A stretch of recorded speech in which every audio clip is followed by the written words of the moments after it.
Hi guys, and welcome to History That Makes You Sleepy. Tonight we follow a pioneer family as you rattle westward beneath a canvas cover, with cold rain ticking softly above your head and the last yellow leaves trembling beside the trail. The wagon groans, the oxen breathe clouds into the evening air. Beyond the low hills, winter is already arranging itself. You smell wet leather, distant wood smoke, and wool clothing that has not been properly dry for days. You may imagine yourself as brave and prepared, charming. You probably will not survive this, so, before you get comfortable, take a moment to like the video and subscribe, but only if you genuinely enjoy what I do here. Tell me where you are listening from and your local time. It is pleasant to imagine those quiet rooms around the world. Now, dim the lights and settle yourself into the slow rhythm of wooden wheels. You are not yet living in the wagon as a winter home. For now, it is still a vehicle. Although vehicle may be a generous word, it is a narrow wooden box on wheels, covered by hoops and canvas, and packed with what your family believes it cannot live without. Flour, bedding, tools, clothing, cooking pots, a Bible, perhaps a clock that no longer keeps accurate time, perhaps a chair that seemed essential back in Missouri and now feels like a personal insult whenever the wagon sinks into mud. The trail stretches ahead in two pale ruts. Autumn has changed the country around you. The grasses whisper dry and silver against the wheels. Cottonwoods along the creeks have gone gold, then brown, then bare. Each morning begins with frost on the canvas and ice in the water bucket. You rub your hands together and tell yourself that there is still time. That is what everyone says. There is still time. Most westward migrations begin in spring because families need months to cross the plains and mountain routes before winter closes the high passes. A wagon train that leaves late, loses animals, suffers illness, or pauses too long can find itself trapped by snow. The calendar is not a decoration out here. It is a predator with very good patience. You walk beside the wagon because riding inside is uncomfortable, and because the load matters more than your feet. Most emigrants walk much of the way. The wagon jolts over stones and holes until every cup, spoon, and tooth complains. Dust gets into blankets, bread, eyelashes, and private thoughts. When rain comes, the dust becomes paste. Your boots are damp, your skirt or trousers brush weeds glazed with cold moisture. A child asks how much farther. No one answers honestly. Behind you, the trail is full of things people have abandoned: a cracked trunk, a broken plough blade, a feather bed emptied to reduce weight. Sometimes you see books scattered in the grass, their pages lifting in the wind. The trail teaches subtraction. Every mile asks the same question: what can you leave behind?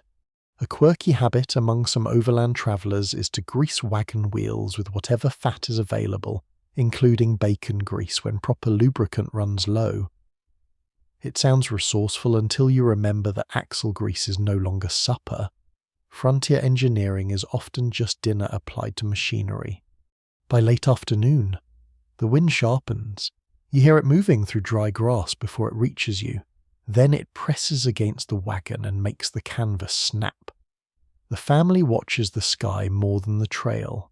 A grey band lies low in the west. The older children gather dried buffalo chips or fallen wood. Because fuel is never certain, the smallest child rides now, wrapped in a quilt, sleepy and irritable. You notice the animals first. Oxen lower their heads. Horses turn their backs to the wind.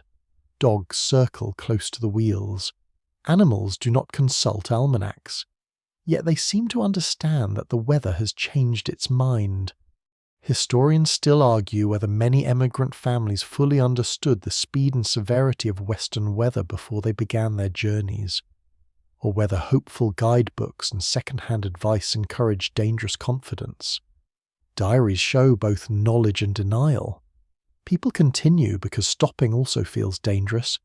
Movement promises possibility. Stillness feels like surrender. At camp, you unyoke the oxen and listen to the leather straps creak loose. Someone builds a fire in a shallow scrape. Smoke drifts low and refuses to rise. Supper is simple. Perhaps beans warmed from the morning, coarse bread, and coffee stretched thin enough to resemble regret. You hold a tin cup between both hands. The warmth fades quickly, nearby. Another family murmurs about a creek crossing ahead. Someone has heard of snow in the hills. Someone else says the report is exaggerated. There is always a person in every century who insists the weather will be fine. Night settles earlier now. The wagon cover becomes pale beneath the stars, and the wheels seem larger in darkness. You climb inside, pushing past sacks and boxes. Bedding is unrolled wherever bodies can fit. The air smells of damp wool, candle smoke, old flour, and tired people. The canvas does not keep out sound. You hear oxen shifting, you hear wind brushing the grass, you hear a baby crying in another wagon, then a low voice soothing it. The trail is a moving village, each family carrying worry behind thin walls. You lie awake and feel the cold gathering underneath you. The ground seems to breathe it upward, even with blankets. It reaches your shoulders, knees, and feet. You think about the miles ahead. You think about the mountains. You think about the food barrels, which are lower than they should be. You do not say this aloud. In the morning, frost coats the inside of the canvas where breath has condensed. Tiny crystals glitter above you for a moment. They are beautiful. Then the sun touches the wagon, and cold droplets begin falling onto faces and blankets. The family packs again. Bedding is rolled, pots are tied, children are counted, oxen are brought in and yoked beneath the wooden bows. You tighten straps with stiff fingers.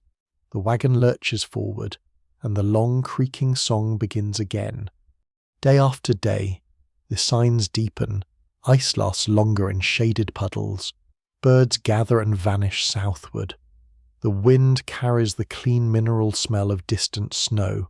Your world narrows to the next rise, the next creek, the next place where grass might feed the animals.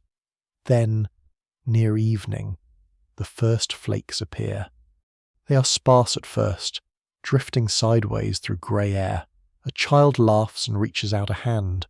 One flake lands on the wagon tongue and disappears. Another rests on an ox's dark hide. No one laughs for long. The trail ahead fades under white dust. Wheel ruts soften. The hills blur. You walk beside the wagon, listening to snow whisper against the canvas, and begin to understand that the journey may be ending before the destination appears. Not forever, perhaps, but for the winter. The snow does not become a storm all at once. It gathers patience first. A few flakes settle in the grass, then a few more cling to the wagon cover, and by the time the light begins to fade, the trail ahead looks uncertain enough to make every adult quiet. You keep moving because motion still feels useful. The oxen lean into their yokes. Their hooves press dark holes into the whitening ground. The wagon wheels groan through mud that is slowly stiffening around the rims. Each turn seems heavier than the last. Somewhere beyond the low hills there may be a river crossing, a stand of timber, or a settlement with a roof and a stove. There may also be nothing. The family begins looking for a place to stop. The first requirement is water. A family can endure plain food, crowded sleep, and a remarkable amount of complaining, but it cannot remain where water is absent. You listen for a creek beneath the wind. You scan the land for cottonwoods, willows, and darker bands of vegetation that may mark a stream. Water must be close, but not too close. A wagon beside a creek may seem convenient until the banks flood during a thaw, or cold air settles in the low ground. Camps made directly in a hollow can become traps for frost, dampness, and smoke. You want access without surrendering the wagon to the first burst of spring water. This careful search reflects a mainstream truth of overland travel. Pioneer families often chose camps according to water, grass, and fuel. The three essentials repeated again and again in trail diaries. A beautiful view is pleasant, but an ox cannot eat scenery, and scenery does not boil beans. You climb a small rise and look down toward a narrow stream. Its edges are already crusted with ice. Cottonwoods stand along the bank, their branches bare and black against the snow. The ground nearby slopes gently enough for drainage. There is grass beneath the white cover, though you cannot yet tell how much. Your boots slide as you descend. The cold enters through the soles. Someone tests the creek with a stick. The ice breaks easily, revealing dark water beneath. It moves slowly but clearly. That is promising. Next comes timber. You need wood for heat, cooking, repairs, and the structure that will eventually grow around the wagon. A winter home cannot survive on optimism alone.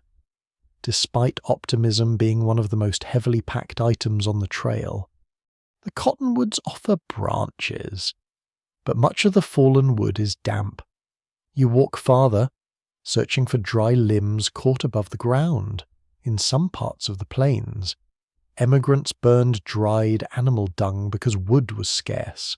Buffalo chips, as they were commonly called, could produce a steady fire with surprisingly little odour once dry. The quirky problem arrives when snow or rain soaks them. Then your fuel supply resembles a collection of very disappointing biscuits. Here, at least, you find brush and several fallen trunks. The larger trees may also help break the wind. Though they carry their own danger, dead limbs can fall under heavy snow. A tree that shelters you today may attempt to join you inside the wagon tomorrow. You test the direction of the wind by lifting a pinch of dry grass. It flies east. The strongest weather seems likely to come from the north and west. Sweeping across the open country before striking this little rise, the grove offers some protection. But the wagon must not sit directly beneath unstable branches. Then you study the ground itself. A flat patch appears inviting, yet one side is soft beneath the snow. You press your heel into it and feel water rise around the leather. No, that place will turn into mud when heat from the fire and bodies warms the frozen surface. Damp soil steals warmth, rots supplies, and encourages every smell to become more ambitious. Farther upslope, the earth is firmer. The wagon can stand with one side slightly higher, allowing rain and melting snow to run away. Stones are scattered nearby, useful for anchoring canvas, lining a hearth, or building a crude barrier against wind. The children are sent to gather branches while the adults inspect the area. One child discovers an old animal burrow and immediately declares it a secret tunnel. Another finds a bleached horn beneath the grass and carries it around as if the family has acquired a royal treasure. Historians continue to debate how often emigrants relied on practical environmental knowledge gained during the journey. Rather than simply following established stopping places marked by previous wagon trains, diaries suggest that experience accumulated quickly, after months on the trail. Even inexperienced families learn to read grass, water, wind, and animal behaviour with growing care. You walk the perimeter again. The creek is near enough for carrying buckets. The grove provides fuel, the rise offers drainage. Grass may support the animals for a time, though snow will make grazing harder. The wagon can be positioned so its narrow end faces the prevailing wind, reducing the pressure against the canvas. The stream may freeze solid near the surface, requiring daily chopping. The wood supply may vanish faster than expected. Wolves may circle the livestock. A sudden thaw may swell the creek. Other travellers may arrive and compete for the same resources. Still, the light is failing. The snow is thick enough now to collect in the folds of your clothing. The oxen are tired, and tired animals make poor arguments for continuing. The family makes the decision without ceremony. You will stop here. The wagon turns slowly away from the fading trail. One wheel slips, then catches. The oxen pull it onto the firmer ground above the creek. Everyone pushes where they can, boots sliding, shoulders pressed against cold wood. At last. The wagon settles between the grove and the open slope. The canvas shudders in the wind. Snow gathers along the wheels. The familiar vehicle suddenly looks small against the darkening land. You unhitch the team and lead the animals toward the remaining grass. Bells clink softly at their necks. Someone starts a fire with dry twigs protected beneath a coat. Smoke crawls low, then rises through the branches. You stand beside the wagon and listen. The trail has gone quiet behind you. No wheels approach. No voices drift through the snow. The world seems to have drawn a curtain around this little patch of ground. The place is not a home yet. But tonight, for the first time, you look at the wagon not as something that carries you onward, but as something that must keep you alive while you remain still. The decision changes the wagon before you touch a single rope. Until now, every object inside has been packed for movement. Kettles are wedged between sacks. Blankets are rolled tight. Tools are tied where they will not bounce free. Even the children have learned to fold themselves into corners whenever the wheels begin to turn. Now nothing needs to travel tonight. You climb onto the wagon tongue and pull open the rear canvas flap. The interior is dim, crowded, and colder than you expect. Snow dust has crept through the seams and lies in pale lines across a chest and a flour sack. The smell is familiar, a mixture of canvas, wood, leather, wool, and old food. But the stillness makes it different. This is no longer luggage space. It must become a room. The wagon bed is only about 4 feet wide and perhaps 10 or 11 feet long, depending on its design. That is one of the plain realities of overland travel. The famous covered wagon is not a rolling farmhouse. It is closer to a narrow freight box with a curved roof.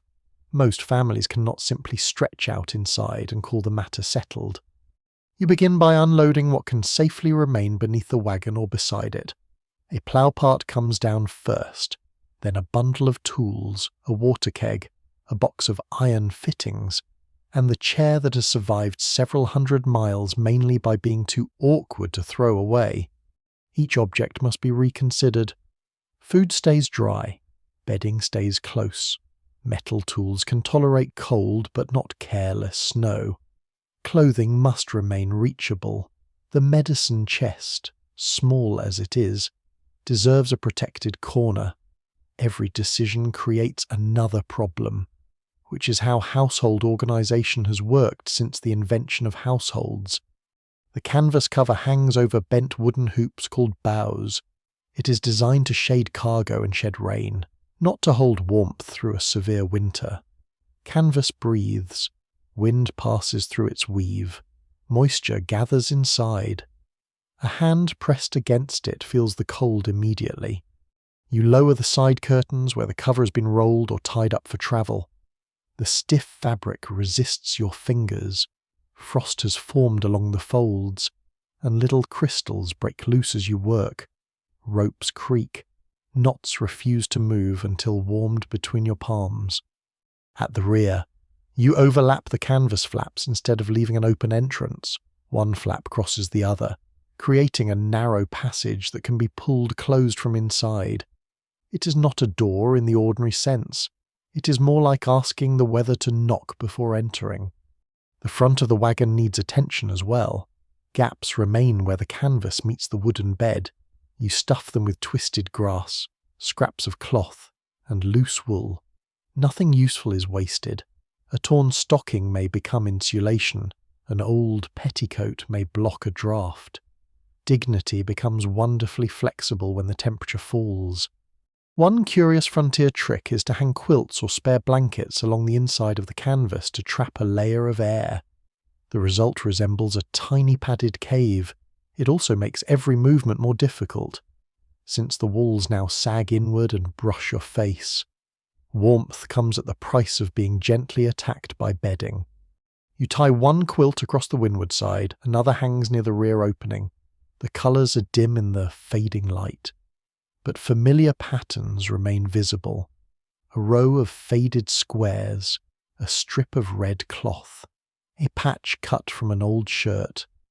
The family history is stitched into the insulation. You test the new enclosure by sitting inside while someone walks around the wagon with a lantern. Light shines through pinholes in the canvas. Each tiny star marks a weak place. You dab some with grease, cover others with cloth patches, and leave the smallest for another day. You also examine the wooden bows themselves. Months of jolting have loosened several fastenings, and one bow carries a thin split near its base. You bind it with cord and a strip of rawhide, knowing that wet rawhide will tighten as it dries. It is an old repair method, simple and surprisingly strong. Above you, the patched curve now resembles the ribs of some patient animal, holding its breath against the snow. Scholars still disagree about how commonly families transformed wagons into long-term winter shelters rather than abandoning them for dugouts, cabins, forts, or nearby settlements. Surviving accounts describe many arrangements, often shaped by landscape, poverty, timing, and whatever materials happen to be available. There is no single pioneer solution, only repeated improvisation. The curved roof creates another problem. Warm air will rise, carrying breath and cooking moisture with it. If everything is sealed too tightly, condensation will soak the bedding and drip from the hoops. If you leave too much ventilation, the wind will slide through the wagon and take the heat with it. You loosen a small section near the highest point of the cover. It is barely a vent, just a place where damp air may escape. The opening must face away from the strongest wind. Even then, snow may blow through, so a flap is arranged above it like a tiny canvas eyebrow. By now, evening has thickened. The lantern glows against the quilt lining. Shadows curve over the wagon bows. Outside, branches rub together with a dry whisper, and the creak moves beneath a skin of ice. Inside, you begin arranging the family by size and necessity. The smallest children belong toward the center, where body heat gathers. Adults need access to the entrance.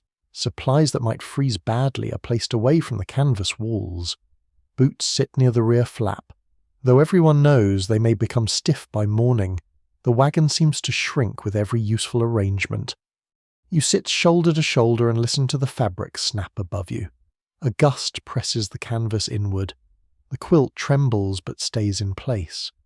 Someone reaches up and tightens a rope around one bow. Another person checks the rear closure. The transformation is modest. There are no walls of logs, no stone chimney, no proper floor, and no promise that the shelter will remain comfortable. Yet the wind sounds slightly farther away now. The lantern flame burns more steadily. For the first time since stopping, you can imagine a pocket of warmth surviving inside this narrow frame. Then someone notices cold air rising from beneath the wagon bed. It slips through cracks between the floorboards, thin and persistent. The boards themselves feel like ice under your hand. Lowering the canvas has protected the sides and roof, but the earth below is still reaching upward. You pull a blanket around your shoulders and look down at the dark seams in the floor. Tomorrow, the ground must become part of the house. Morning arrives as a grey pressure against the canvas. The wagon does not brighten so much as become less dark. You wake beneath the hanging quilts with your breath pale in the air and your shoulders stiff from sleeping in a shape your body never agreed to. Outside, the snow has deepened around the wheels. You push through the rear flap and step down carefully. The cold takes hold at once. It sharpens the inside of your nose, tightens the skin across your face, and turns each breath into a small cloud. The wagon stands where you left it, but its appearance has changed overnight. White has gathered along the hubs, beneath the axle, and against the windward side. The canvas roof sags slightly under the weight. Lowering the curtains has softened the wind, yet the wagon remains exposed. Cold air flows beneath it. Gusts strike the broad canvas and make the bows creak. Snow curls around the wheels and slides under the wagon bed. If this narrow box is to remain standing through weeks or months of winter, it needs support from the land around it. You begin with the wheels. The wagon must not roll, shift, or settle unevenly when the ground freezes and thaws. Stones are carried from the slope and wedged tightly beneath the rims. Larger rocks are placed behind the wheels, while smaller ones fill the gaps. The work is slow because each stone is colder than the last, and your gloves soon become damp. The wagon bed leans slightly toward the creek. That was useful for drainage, but too much tilt will make sleeping miserable and cooking dangerous. You raise one side with a wooden lever and slide flat stones beneath the wheel. The entire wagon groans, as though offended by home improvement. Once the box sits level enough, you turn to the open space below it. Brush is packed between the wheels, forming a rough barrier against the wind. Willow branches bend easily and can be woven between upright stakes. Dry grass is pushed into the gaps. Snow will later gather against this wall, adding insulation of its own. Snow sounds like an enemy, but deep snow can protect a shelter by trapping air and slowing the movement of wind. Northern peoples understood this long before emigrants arrived with wagons and heavy furniture. The danger comes when snow blocks ventilation, traps moisture, or piles so heavily that the structure bends beneath it. You keep a narrow opening near the rear so that air can still move and supplies can be reached beneath the wagon. The rest becomes a low skirt of branches, grass, and packed snow. The children help by carrying armfuls of brush. They drag branches twice their height and announce each delivery as if returning from a heroic expedition. One child becomes distracted by icicles hanging from the wagon frame and breaks them off to arrange in the snow like glass tools.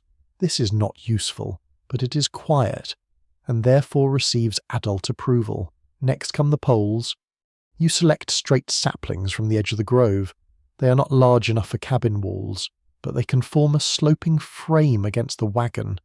Cutting them requires repeated blows from an axe whose metal head feels almost fused to the cold handle. You lay the first poles from the ground to the upper edge of the wagon.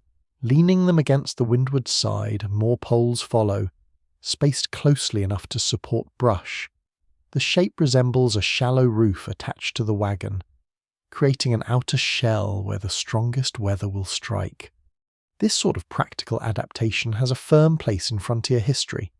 Families commonly used sod, poles, brush, canvas, and earth to improve temporary shelters when timber or finished lumber was scarce. The exact arrangement varied, but the principle remained simple. Use what the ground offers and persuade it to become architecture. You weave smaller branches across the poles, needles, twigs, and dry grass are pressed into the spaces. The surface is uneven, yet each layer catches another. Soon the wagon side begins to disappear behind a rough wall. Then comes the earth. The ground is frozen near the surface, but beneath sheltered grass you can still cut chunks of sod. Each block contains roots, soil, and stubborn weight. You lift them with a shovel and carry them to the new wall, stacking them grass side down so the roots help bind the mass together. The sod is damp and heavy. Mud smears your sleeves. Bits of frozen grass cling to your clothing. The work has none of the graceful simplicity that later paintings may suggest. Nobody is standing nobly against the horizon. Everyone is bent over, breathing hard, and wondering how dirt has become so expensive in effort. A strange little detail from some frontier accounts is that families occasionally filled wall gaps with almost anything that would slow a draft, including old newspapers, moss, clothing scraps, and even flour sacks that had already been patched several times. A newspaper carrying political arguments from months earlier might end its career stuffed beside a wagon wheel. At last. The editorial page becomes useful. The north side receives the thickest protection, the eastern side needs less. You leave the southern side more open so weak winter sunlight can reach the canvas during the day. Even a little warmth matters. The sun may dry damp cloth, soften frozen leather, and lift the mood of people who have begun measuring comfort in very small units. Researchers continue to question how much design knowledge passed directly between emigrants, indigenous communities, trappers, and earlier settlers. Some techniques were surely learned through observation and exchange, while others emerged independently from the immediate demands of weather and material. The surviving written record often preserves the settler voice more clearly than the voices of those whose knowledge may have shaped survival. By afternoon, the structure has grown around the wagon. The windward wall now slopes from the roofline to the ground. Brush and sod cover most of the poles. Stones anchor the lower edge. Snow is packed into cracks, then covered with more grass to slow melting near the warmer interior. At the rear, you build a short passage from stacked brush and canvas. It acts as a tiny entrance chamber, reducing the rush of cold air whenever someone climbs inside. Calling it a chamber is generous. It is barely wide enough for one person and a basket, and the basket may have the better arrangement. The roof needs attention before darkness. You do not cover the canvas completely because too much weight could break the bows. Instead, ropes are stretched over the top and tied to stakes driven into the frozen soil, where the ground refuses the stakes. Heavy stones hold the lines. The ropes keep the cover from lifting in gusts. A long pole is kept nearby for pushing snow from the roof after storms. You test it now, sweeping away the powder that gathered overnight. The canvas rises again, relieved of its burden. As evening approaches, you step back and study what you've made. The wagon no longer stands alone in the open. It crouches within a shell of earth. Brush, stone, and snow. One side blends into the slope. The wheels are partly hidden. The narrow entrance twists away from the wind. It is still crude. It is still fragile. Yet when you crawl inside, the difference is immediate. The canvas no longer snaps so violently. The quilts hang almost still. Outside sounds seem muffled, softened by the new wall. Then you place your palm against the floorboards. The cold remains. It rises through the cracks with patient certainty, reminding you that walls can slow the wind. But the frozen ground beneath your body has not yet been persuaded to cooperate. The cold beneath the wagon is different from the cold in the air. Wind announces itself with noise and movement. The ground says nothing. It simply waits below the floorboards and draws warmth downward through every crack. You begin after breakfast, though breakfast is mostly hot water coloured by coffee grounds and a piece of bread held near the fire until it becomes less discouraging. The wagon must be emptied again. Blankets are carried outside and draped over ropes where the pale sun may reach them. Boxes are stacked beneath the brush shelter. Sacks of flour and meal are lifted onto stones so damp cannot creep into them. The medicine chest goes onto the chair, finally giving the chair a purpose after several hundred miles of stubborn existence. With the interior cleared, you can see the floor properly. The wagon bed is made of wooden planks laid lengthwise. Months of travel have opened narrow seams between them. Dust is packed into some gaps, while others reveal darkness below. A draught rises through each opening. When you kneel and press your hand against the boards, the cold feels almost wet. You sweep first. Dirt, straw, crumbs, and fragments of leaves collect near the rear. A button appears from nowhere. So does a bent pin. 2 kernels of corn, and a pebble that may have travelled farther west than many people ever will. Nothing inside a wagon truly disappears. It merely waits until cleaning becomes inconvenient. You pry up one loose plank near the side, beneath it. Frozen earth lies several inches below the wagon bed. Snow has blown into the space around the wheels, but the centre remains mostly bare. This pocket allows cold air to circulate below the floor. The brush wall built yesterday has slowed that circulation. Now you need insulation. Dry grass is the first layer. The children gather it from beneath trees and from patches where snow is thin. They pull it by hand, shake away ice, and carry it in bundles against their coats. The grass must be as dry as possible. Wet material beneath a floor can rot, smell, and encourage mould, which is not the sort of invisible guest you wish to invite into a room already occupied by an entire family. You push the grass beneath the wagon from both sides. A long branch helps pack it into the centre. The work leaves your sleeves muddy and your fingers numb. Each bundle disappears into the darkness below, creating a thick mat between the ground and the boards. Settlers across many frontier regions used whatever insulation the landscape supplied, including prairie grass, straw, reeds, moss, hides, and earth. Finished lumber was expensive and often unavailable, so warmth depended on patient labour and materials collected close to camp. Above the boards, you spread another thin layer of grass. It must be even and tightly packed. Too much creates lumps, too little leaves cold spots. You press it down with your palms and listen to the stems crackle. Over the grass goes a worn piece of canvas. It once covered supplies and now serves as a barrier between the bedding and the rough plant layer. The edges are tucked beneath boxes and held by smooth stones until the interior is arranged again. The result looks almost respectable. Then you step inside and feel the floor sag beneath one foot. A plank near the centre has weakened. Perhaps the wood split during a river crossing. Perhaps constant vibration loosened it. Winter has merely chosen the moment to reveal the problem. You examine the underside and find a crack running along the grain.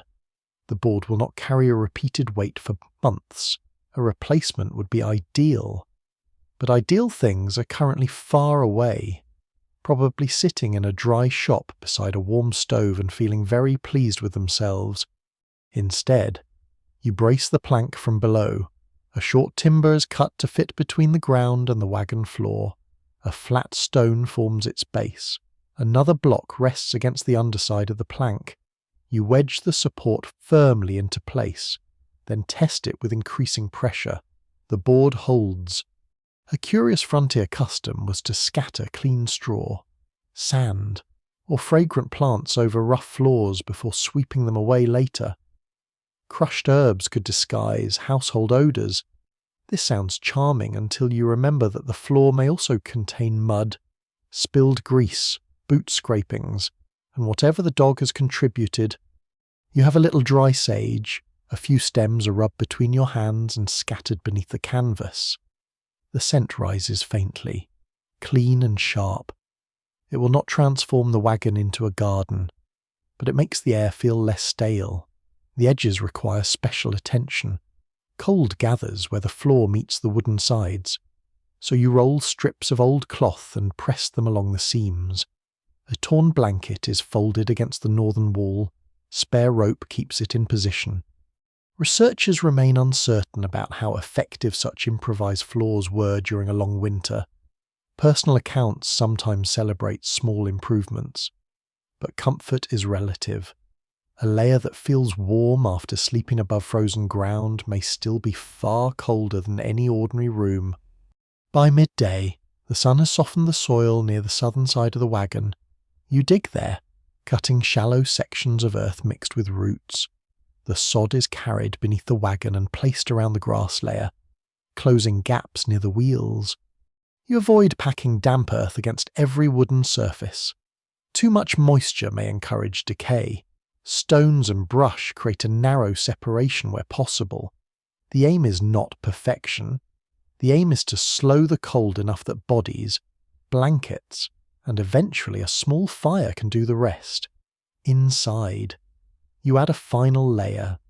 A buffalo robe would be excellent, if your family owns one. Thick wool blankets also help. Though they are needed for sleeping, you compromise by spreading the oldest quilt across the centre of the floor during the day. At night, it can be moved beneath the children. The quilt is faded, patched, and too precious for this work. But precious objects become practical objects when survival grows serious. You smooth it carefully. Familiar fabric softens the hard lines of the wagon. Now the boxes return. Heavy supplies are placed near the sides, where they hold the cloth seals in position. Flour stays away from damp corners. Cooking tools remain near the entrance. Bedding is rolled along one wall until night. As each object settles into place, the wagon becomes quieter. Footsteps no longer strike bare boards. The grass beneath the canvas absorbs small sounds. The space feels less like a crate and more like a room. Though it remains a very narrow room with no patience for unnecessary furniture, evening arrives before the work feels finished. You light the lantern and sit with your back against a chest. The children test the floor by lying flat and pressing their cheeks against the quilt. They announce that it is warmer. This verdict is accepted without scientific review. Outside, the temperature falls. Frost thickens on the shaded ground. The creek makes small cracking sounds as ice spreads across its surface. Inside, you place your hand on the floor once more. The boards are still cool, but the sharp bite has softened. Cold no longer rises so freely through the seams.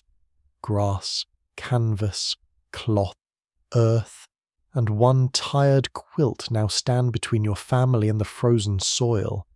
It is not comfort as you once understood it. It is something more useful. It is enough improvement to notice.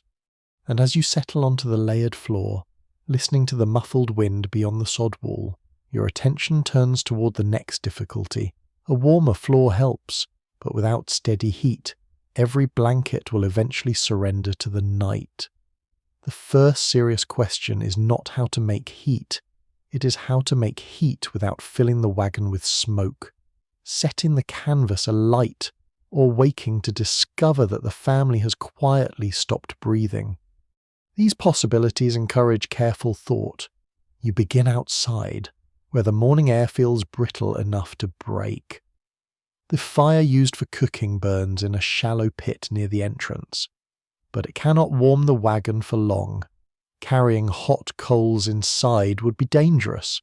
Leaving the rear flap open to receive warmth would also invite the wind, which arrives with considerably more enthusiasm than the heat. A small iron stove would solve many problems. Some families carried compact sheet iron stoves, especially when they expected cold weather or settlement at the end of the journey.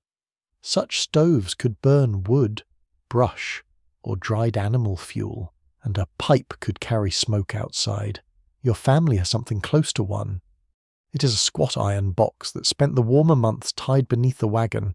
Its surface is spotted with rust. One leg is bent. The little door closes only when lifted and pushed at the same time, a movement requiring the calm precision of someone negotiating with a stubborn goat. You drag it into the entrance passage and inspect every seam. The stove cannot rest directly on the canvas floor covering.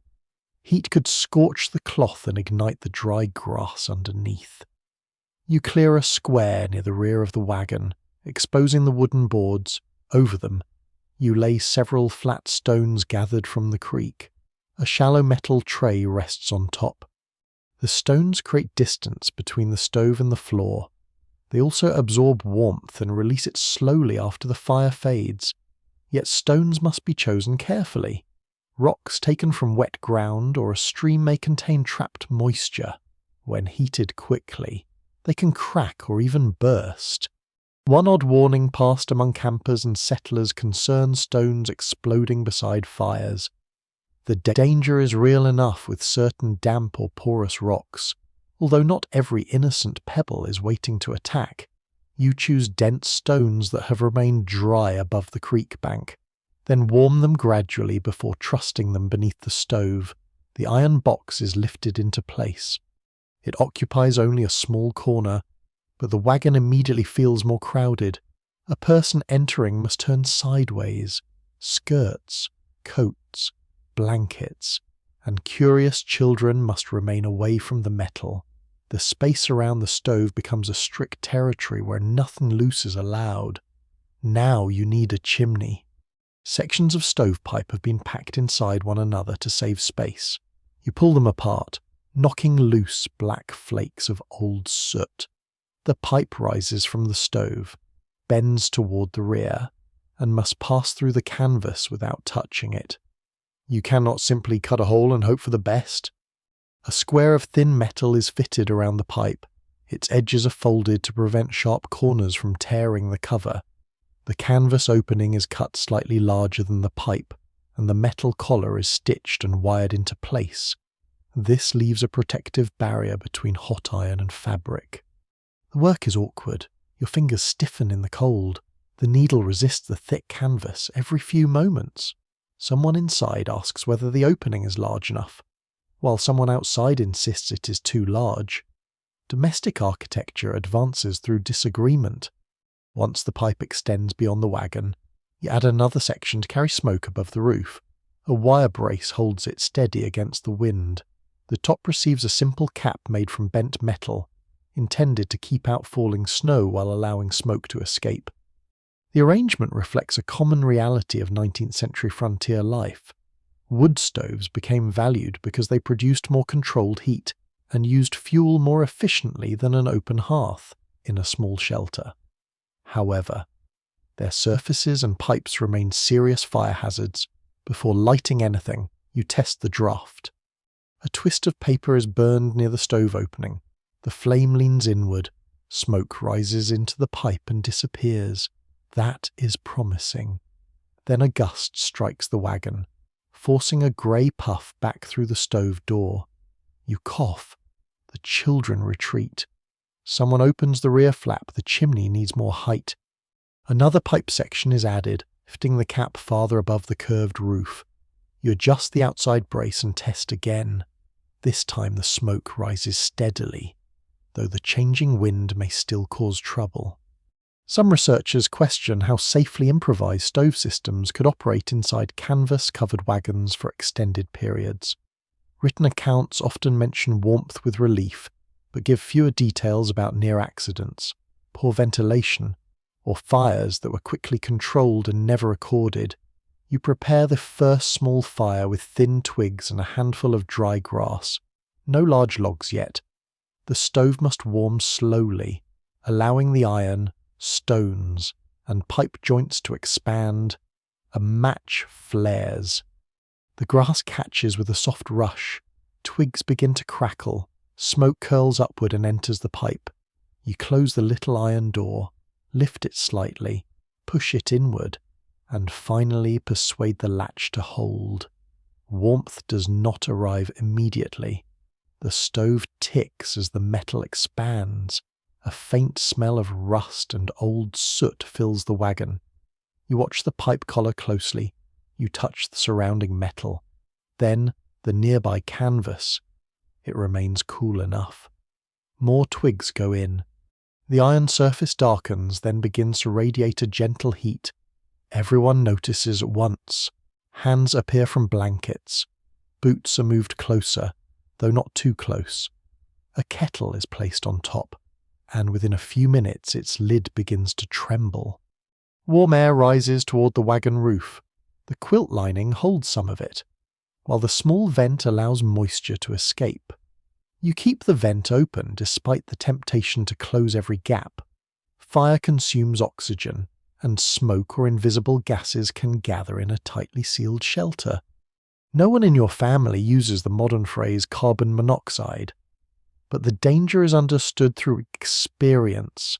A smoky flame, headache, dizziness, or unusual sleepiness means air is needed immediately. The stove must never be trusted simply because it looks calm. Fuel becomes the next concern. Large pieces of wood burn too fiercely for the tiny stove. Short sticks work better. Brush, split branches, and dry chips can be fed in small amounts. Someone must tend the fire through the evening, adding fuel before the warmth disappears, but avoiding a blaze that overheats the pipe. At night, the safest choice is to let the fire sink low. You build a bed of coals, close the draft, and place several warm stones near the stove. Later, the stones may be wrapped in cloth and tucked near cold feet, though never while hot enough to scorch fabric. A brick, if you have one, serves the same purpose. By supper, the wagon has changed again. Steam rises from the kettle, damp gloves hang nearby, the smell of warm wool fills the air, frost melts from the inner canvas. So you wipe away the moisture before it can drip into the bedding. The stove creates comfort, but it also creates chores. Soot must be cleaned, ash must be removed into a metal container and carried outside, sparks must be watched, children must be reminded, then reminded again. That glowing iron is not an object for investigation. Still, when darkness settles and the wind presses against the outer wall, you sit near the small stove and feel warmth reach your knees. The sensation is almost luxurious. You listen to the low crackle inside the iron box. The chimney hums faintly in the wind. Shadows move across the quilts, slow and soft, for the first time. The wagon holds more than trapped body heat. It holds a fire, and now that the floor is layered, the walls are sealed, and the stove glows steadily near the entrance, you begin looking upward and along the narrow sides, wondering where everyone can possibly sleep without rolling into the kettle. The question of sleep becomes more complicated once you begin measuring bodies against walls. The wagon is warmest near the centre, but the centre is also where people must sit, cook, mend, eat, and pass one another without stepping into the stove. At night, every useful surface changes its purpose. A bench becomes a bed, a chest becomes a pillow platform, a flour sack becomes something you hope does not leak beneath your head. You begin with the children. They can sleep across the width of the wagon more easily than adults, especially the smallest ones, who seem capable of folding into corners with the flexibility of cats. A low platform is built near the front end, raised above the floor and far from the stove. Two narrow boards are laid from side to side, rope is threaded between them, pulled tight, and tied beneath the frame. Over the rope goes canvas, then straw, then a folded quilt. The result is a shallow bunk wide enough for two children if both agree not to expand during the night. They do not agree, of course. One claims the wall side because it is warmer, the other insists it is colder. A third child asks where they are supposed to go, as though the construction has been organised specifically to offend them. Along one side of the wagon, the adults build a longer sleeping shelf. The wagon bows cannot support much weight, so the frame rests on the wooden rails and on short posts braced against the floor. Every joint is tested. A collapse in the night would be noisy, painful, and difficult to explain with dignity. Rope forms the base. Frontier beds often use tightly stretched rope beneath mattresses or sacks filled with straw, corn husks, or feathers. Rope beds could sag as the cords loosened, which is one reason people sometimes tightened them before sleeping. The old phrase about sleeping tight may be connected to this practice, although language historians do not all accept that explanation. Your rope is rough hemp, it scratches the palms and leaves fibres in the skin. You pull each length firmly, then secure it around wooden pegs. The pattern forms a sturdy web. A mattress here is not the thick, soft object a modern listener may imagine. It may be a cloth tick filled with straw, dried grass, corn husks, wool scraps, or feathers if the family has carried them. Your family has one narrow feather tick and two sacks that can be filled with straw. The feather tick belongs to the adults, partly because it is valuable and partly because the children have shown that they can sleep on almost anything. You spread it over the rope frame. It smells faintly of dust, linen, and smoke. The feathers have shifted into lumps, so you beat the tick with both hands, pushing the filling into empty corners. One feather escapes through a seam and floats in the lantern light. A curious household habit in some 19th century homes was the regular airing and beating of mattresses outdoors to remove dust and discourage insects. In winter, bedding might be laid over snow for cleaning. This could freshen wool blankets, though it also required care to keep them from returning indoors as decorative sheets of ice. You hang one blanket outside briefly while the air is dry. Then it is brought in, brushed clean, and folded across the bunk. The buffalo robe is saved for the coldest hours.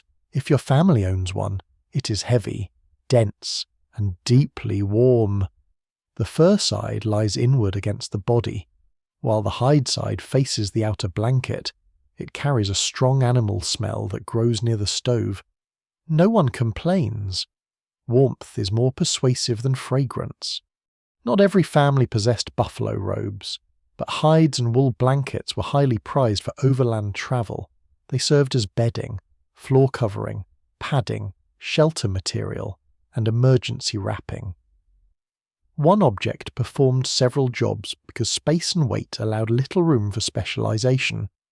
The adults will sleep on the side bunk, pressed close together. One lies near the canvas wall, where cold settles.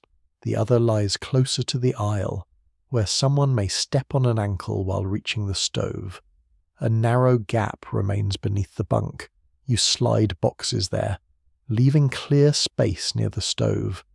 Clothing bundles fill the far end. Boots go near the entrance for quick escape if fire breaks out.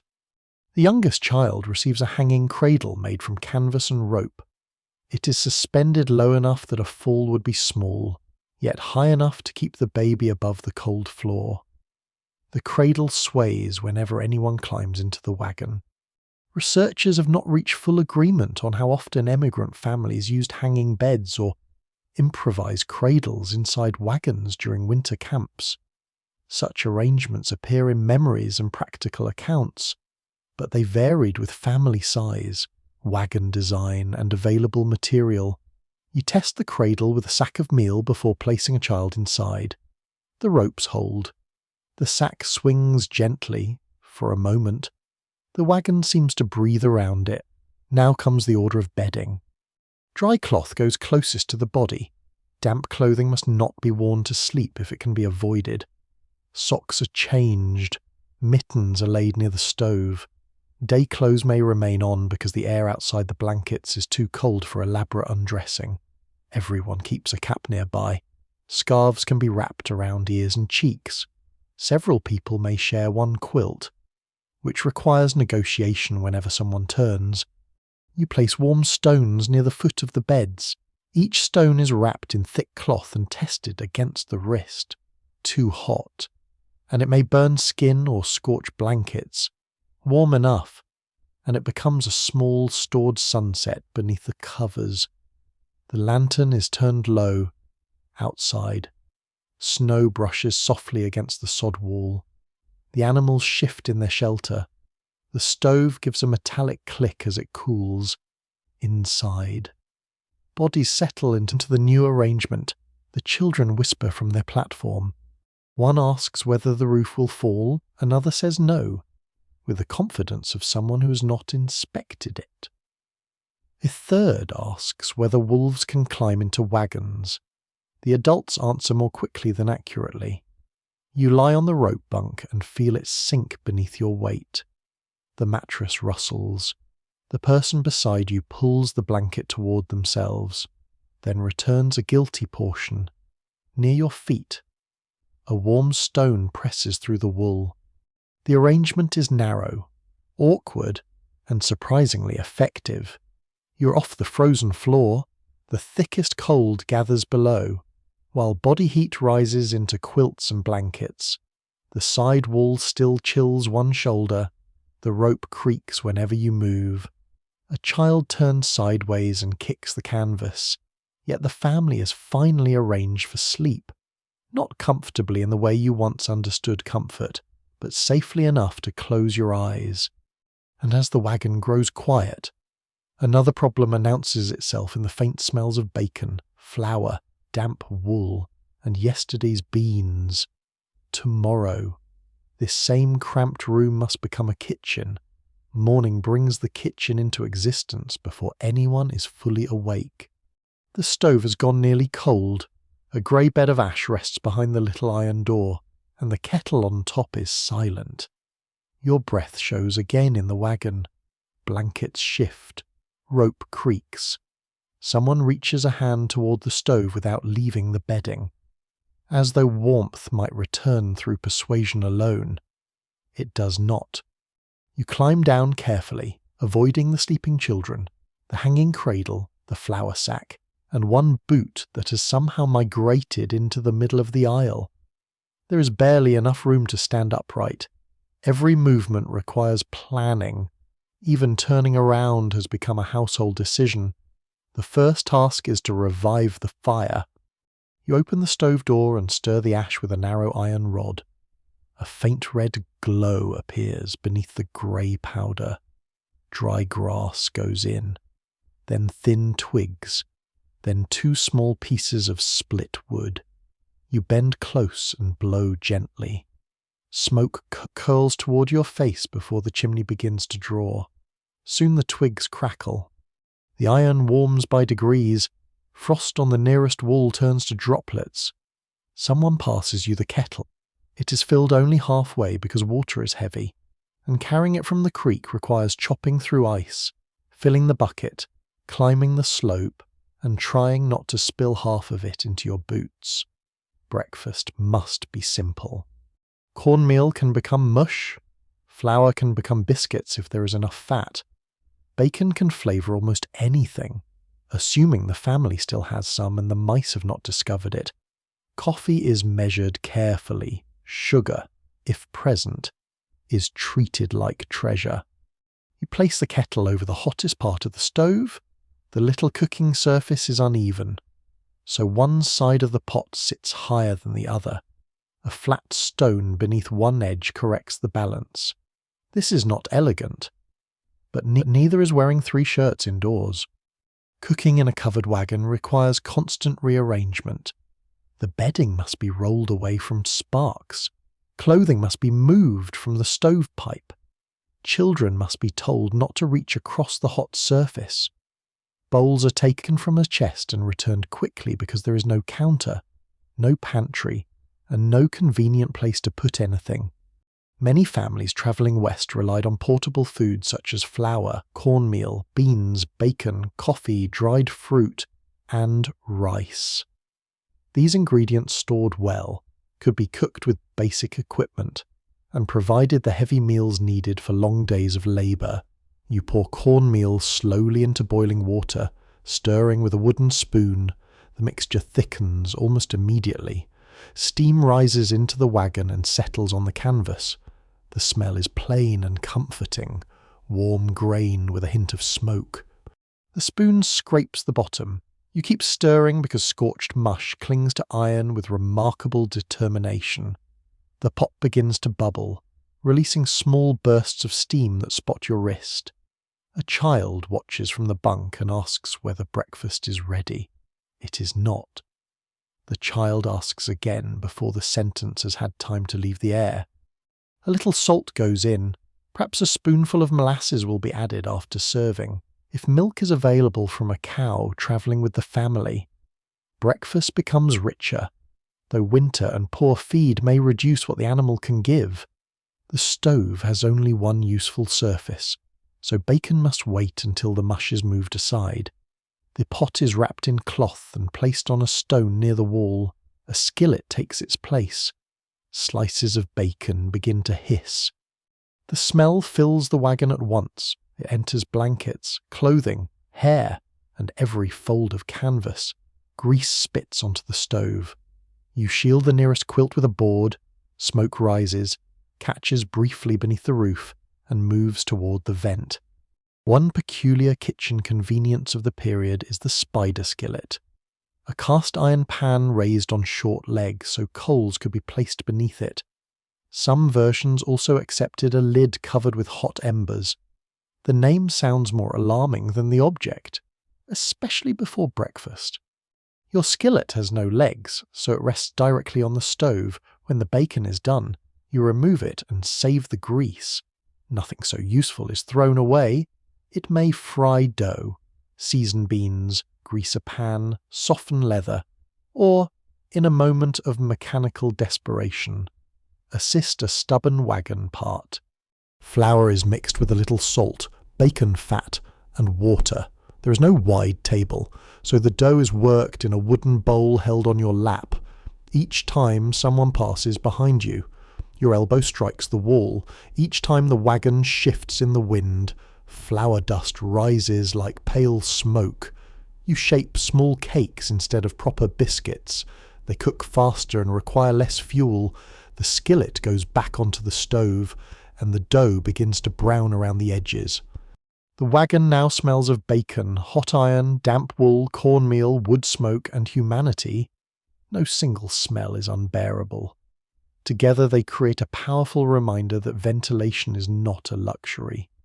Researchers remain divided over how much cooking families actually attempted inside covered wagons during severe weather. Open-air cooking was safer and probably remained preferable whenever conditions allowed. But storms, extreme cold, illness, and prolonged winter camps could force the kitchen into whatever shelter existed. You open the rear flap slightly. A blade of cold air enters at floor level. Steam escapes above it. The stove draws more cleanly. Everyone complains, but the smoke thins, and complaints are easier to survive than suffocation. Breakfast is served in stages because there are not enough clear surfaces for all the bowls at once. Children eat on the front platform. Adults balance tin plates on their knees. The youngest receives mush cooled with snow in a cup. A spoon is dropped, wiped on a cloth, and returned to service with standards adjusted to frontier conditions. The first mouthful is hot enough to punish impatience. The second is better. Outside, snow falls steadily. Inside, the small meal changes the mood. Warm food reaches fingers and feet in a way the stove alone cannot. Bacon grease shines on the cakes. Molasses darkens the mush. Coffee passes from hand to hand. Then the cleanup begins. Water is precious, so dishes are scraped thoroughly before washing. A small amount of hot water goes into the skillet. Sand or wood ash may help remove grease. Cloths are rinsed, wrung out, and hung near the stove, where they immediately begin contributing their own damp smell. Food scraps cannot remain inside. They attract mice and insects, and they sour quickly near warmth. Scraps are carried away from the wagon or saved for animals if suitable. Ash must also be managed. You draw it from the stove into a metal pan and carry it outside only when every coal appears dead. Even then, the pan rests on bare earth away from brush. A hidden ember beneath dry grass could undo days of work in minutes. By midday, the wagon kitchen is settled into a rhythm. One person tends the stove, another prepares food, someone else fetches water, splits fuel, or moves bedding out of danger. The children peel dried apples, sort beans, or complain about tasks with impressive creativity. Dinner may be beans simmered for hours, thickened with flour and flavoured with bacon. Supper may be leftovers. Bread is possible when fuel and flour allow. But baking inside such a small space is difficult. A covered pot surrounded by coals outside may serve as an oven when the weather eases. The most dangerous moments come when everyone is tired. A sleeve passes too near the stove. A pot handle turns outward. Grease spills. A child reaches for a cup beside the fire. You learn to keep handles facing inward, cloth away from heat, and water ready for accidents. Even then, risk never disappears. As evening gathers, beans simmer beneath the kettle. The stove door glows faintly around its edges.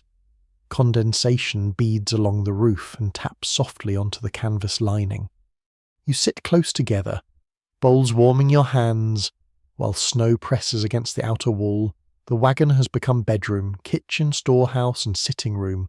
all within a space smaller than many modern bathrooms. And now, as the meal is divided carefully into portions, your eyes turn toward the sacks, jars, boxes, and hanging bundles. Cooking is only possible while food remains. Keeping it edible through winter will require another kind of care. The food supply looks larger when it's divided among sacks, boxes, jars, crocks, and hanging bundles. It looks smaller when you count the days. Winter does not care how neatly the provisions are arranged. It asks only whether they will last, whether they will remain dry, and whether mice, mould, frost, hunger, or simple carelessness will reach them first. You begin by taking inventory. The flour sack is lifted onto the chair and opened. A wooden cup goes in, then comes out level. You count quietly.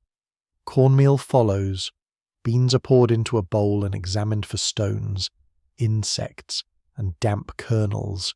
Bacon is unwrapped, smelled, and wrapped again. Dried apples are pressed between your fingers to judge whether moisture has entered the bag. There is coffee, though less than anyone hoped. There is salt, which matters more than its humble appearance suggests.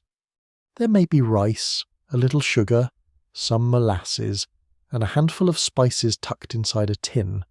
There are onions beginning to soften, potatoes with soil still clinging to their skins, and perhaps a squash whose hard shell has survived every mile with greater dignity than the chair. Families travelling across the 19th century overland trails commonly carried durable staples such as flour, cornmeal, beans, bacon, coffee, salt, sugar, and dried fruit. These foods offered energy, survived rough transport, and could be prepared with limited equipment, yet storage becomes more difficult once the wagon stops. During travel, sacks remain packed tightly and are inspected whenever the load shifts. In a winter camp, warmth from the stove creates moisture. Cold walls collect condensation. The floor remains cool. The entrance admits snow. Every corner develops its own tiny climate. You divide the wagon into zones. The warmest area lies near the stove, where grease can soften, fruit can grow sticky, and potatoes may sprout. The coldest area lies against the northern wall and near the floor, where jars may freeze and crack. The driest place is higher, beneath the roof. Though anything stored there must be secured against falling, flour and meal must remain dry. You place the sacks on a raised wooden platform made from two boards resting across stones. Air can move underneath, and dampness from the floor cannot climb directly into the cloth. Each sack is tied tightly after use. A second piece of canvas wraps the flour, creating another barrier against moisture and pests. A bay leaf might discourage certain insects if you happen to possess one. Though no leaf performs miracles, cleanliness, dry storage, and regular inspection matter more. Beans and rice go into covered tins or tightly tied bags. Salt deserves special care because it draws moisture from the air. A damp salt sack becomes a hard lump that must be chipped apart with a spoon. You keep it inside a small wooden box near the centre of the wagon. Away from the wet canvas, sugar receives even greater protection, partly because it is valuable and partly because children possess an almost supernatural ability to locate it. The bacon presents another problem. Salt-cured meat can last well in cool weather, but it must be protected from dampness, animals, and repeated warming. You wrap each slab in cloth, then hang it in a covered section near the rear, where the air remains cold but not fully exposed. The hook is tested twice. No one wants several pounds of bacon falling onto a sleeping child at midnight. The child would probably recover. The bacon might not. A peculiar method used in some households involves storing eggs in substances such as lime water, salt, bran, or grease to slow spoilage. Success varied, and the resulting egg could inspire reflection before breakfast. Fortunately, your current supply of eggs is too small to require an experiment. Potatoes, carrots, turnips, and onions must not freeze hard. The natural instinct is to keep them close to the stove, but too much warmth encourages rot and sprouting. You place them in a box insulated with dry straw, then slide the box beneath the adult bunk, away from the outer wall. A cloth covers the top while allowing some air to pass. Each day, the vegetables must be checked. One soft potato can spread decay through the entire box. One leaking onion can perfume the wagon with astonishing authority. Anything damaged is used first, trimmed carefully, or discarded beyond the camp. Dried fruit seems simpler, but it attracts moisture and mice. The bags are hung from roof supports in the driest corner. You avoid tying them directly against the canvas, where condensation might soak through. The hanging bags sway gently whenever the wind presses against the wagon. They also place temptation at eye level. You notice a child watching the dried apples. The child notices you noticing. No words are needed. Experts continue to dispute how accurately emigrant families calculated winter provisions when delayed or stranded. Some diaries reveal careful measurement, while others show sudden shortages caused by spoiled food, lost animals, unexpected guests, longer travel times, or simple optimism. You calculate portions anyway. A cup of flour used today is a cup unavailable next month. A thick slice of bacon now may mean thin broth later. Rationing cannot wait until hunger becomes severe. You begin with ordinary measures rather than dramatic deprivation. Biscuits become smaller. Beans receive more water. Bacon is used for flavour instead of served in large pieces. Dried fruit appears occasionally rather than every morning. Coffee grows weaker, though everyone pretends not to notice. The family meal still needs to feel like a meal. That matters. Food provides more than calories in a confined winter shelter. It marks morning, noon, and evening. It gives children something to anticipate. It creates a reason to gather. A spoonful of molasses can briefly make the wagon feel generous. Then come the mice. You discover the first signs near the cornmeal sack. Tiny dark droppings rest beside the platform. A corner of cloth has been chewed. Several grains lie scattered below. The children are delighted, the adults not. Mice can destroy food, contaminate supplies, chew cloth, and disappear into spaces no human hand can reach. You search beneath bunks, behind boxes, and under the floor covering. A narrow gap near the front wall appears large enough for entry. It is packed with metal scraps, cloth, and clay. Food sacks are moved farther from the wall. Traps are improvised from a box, a stick, and a thread tied to bait. The arrangement looks clever in daylight and absurd by evening. A cat would be useful, assuming the family has one and assuming the cat is interested in employment. Without a cat, vigilance becomes the plan. Crumbs are swept after every meal, scraps leave the wagon, lids remain closed, bags hang high. Even the smallest spill is cleaned because winter pests are patient and have nowhere else to be. You also guard against mold. Each morning, the sacks are touched and smelled. Flour should feel cool and powdery, not clumped. Dried fruit should remain leathery, not wet. Bacon should smell salty and smoky, not sour. The wagon roof must be wiped when condensation gathers. Bedding must not rest against food containers. Damp cloths stay near the stove only until dry, then move away, outside. A shallow storage pit may help preserve certain vegetables. But the ground is difficult to dig and drainage is uncertain. Instead, you create a covered box against the sheltered southern wall, insulated with straw and earth. Only foods that tolerate cold go there. The lid is weighted with stones. Tracks appear near it the following morning. Rabbit, perhaps, or something more ambitious. You reinforce the cover and scatter ash around the base so new prints will show clearly. By evening, the provisions have been measured, wrapped, lifted, tied, hung, and hidden. The interior looks more orderly, though less abundant. The flour rests above the floor, the roots sleep beneath straw, the bacon hangs in shadow, the dried apples sway overhead. You sit near the stove with a small bowl of beans and listen to the faint rustle of bags above you. Every meal now carries the quiet presence of future meals.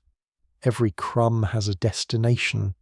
Every portion is weighed against the weeks ahead, and before long, the same careful arithmetic will reach the water bucket, the washcloth, the damp clothing, and every ordinary habit that once seemed too small to deserve thought. Water becomes the measure of nearly everything. You need it for drinking, cooking, washing, cleaning wounds, softening food, cooling hot stones, dampening ash, and helping tired animals, yet every bucket must be carried from the creek, and the creek is steadily disappearing beneath ice. Morning begins with the sound of an axe striking the frozen surface. The first blow rings through the grove, the second sends a small crack outward. You kneel beside the opening and clear away broken pieces with a stick. Dark water moves below, slow and cold enough to ache merely by looking at it. A wooden bucket is lowered carefully. You do not fill it to the rim. A full bucket is heavier than pride expects, and the slope between the creek and wagon is slippery. Water sloshing into your boots would freeze quickly, turning an ordinary chore into a dangerous one. You carry the bucket with both hands. Each step is deliberate. Your shoulders tighten. Your fingers grow numb around the handle. By the time you reach the wagon, some water has escaped down the side and formed a thin shell of ice near the base. The bucket goes beside the stove. Though never close enough to crack from sudden heat, this water must serve several purposes. The cleanest portion is reserved for drinking and cooking. Another portion may wash faces and hands. The final cloudy remains can rinse utensils, soften mud, or help settle ash. Pioneer households often depended on rivers, springs, wells, melted snow, and collected rainwater. Water that looked clear could still carry illness.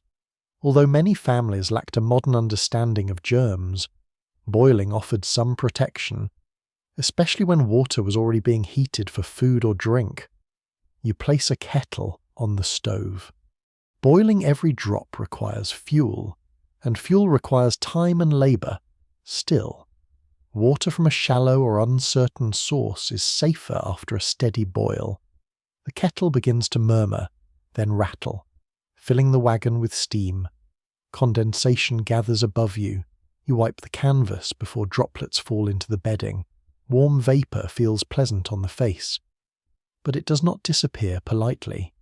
It settles into wool, wood, flour sacks, and every cold surface available. Snow seems like an easier source. It lies everywhere, clean and white, waiting to be gathered. You fill a pot and place it near the stove, and the snow collapses into a surprisingly small amount of water. Another potful follows, then another. A bucket packed with snow produces much less water than the same bucket filled at the creek. Melting it consumes fuel, and freshly fallen snow may still contain dust, ash, or bits of grass. One peculiar bit of winter wisdom advises adding a small amount of water to the bottom of the pot before melting snow. Without it, the snow may scorch against hot metal before enough liquid forms.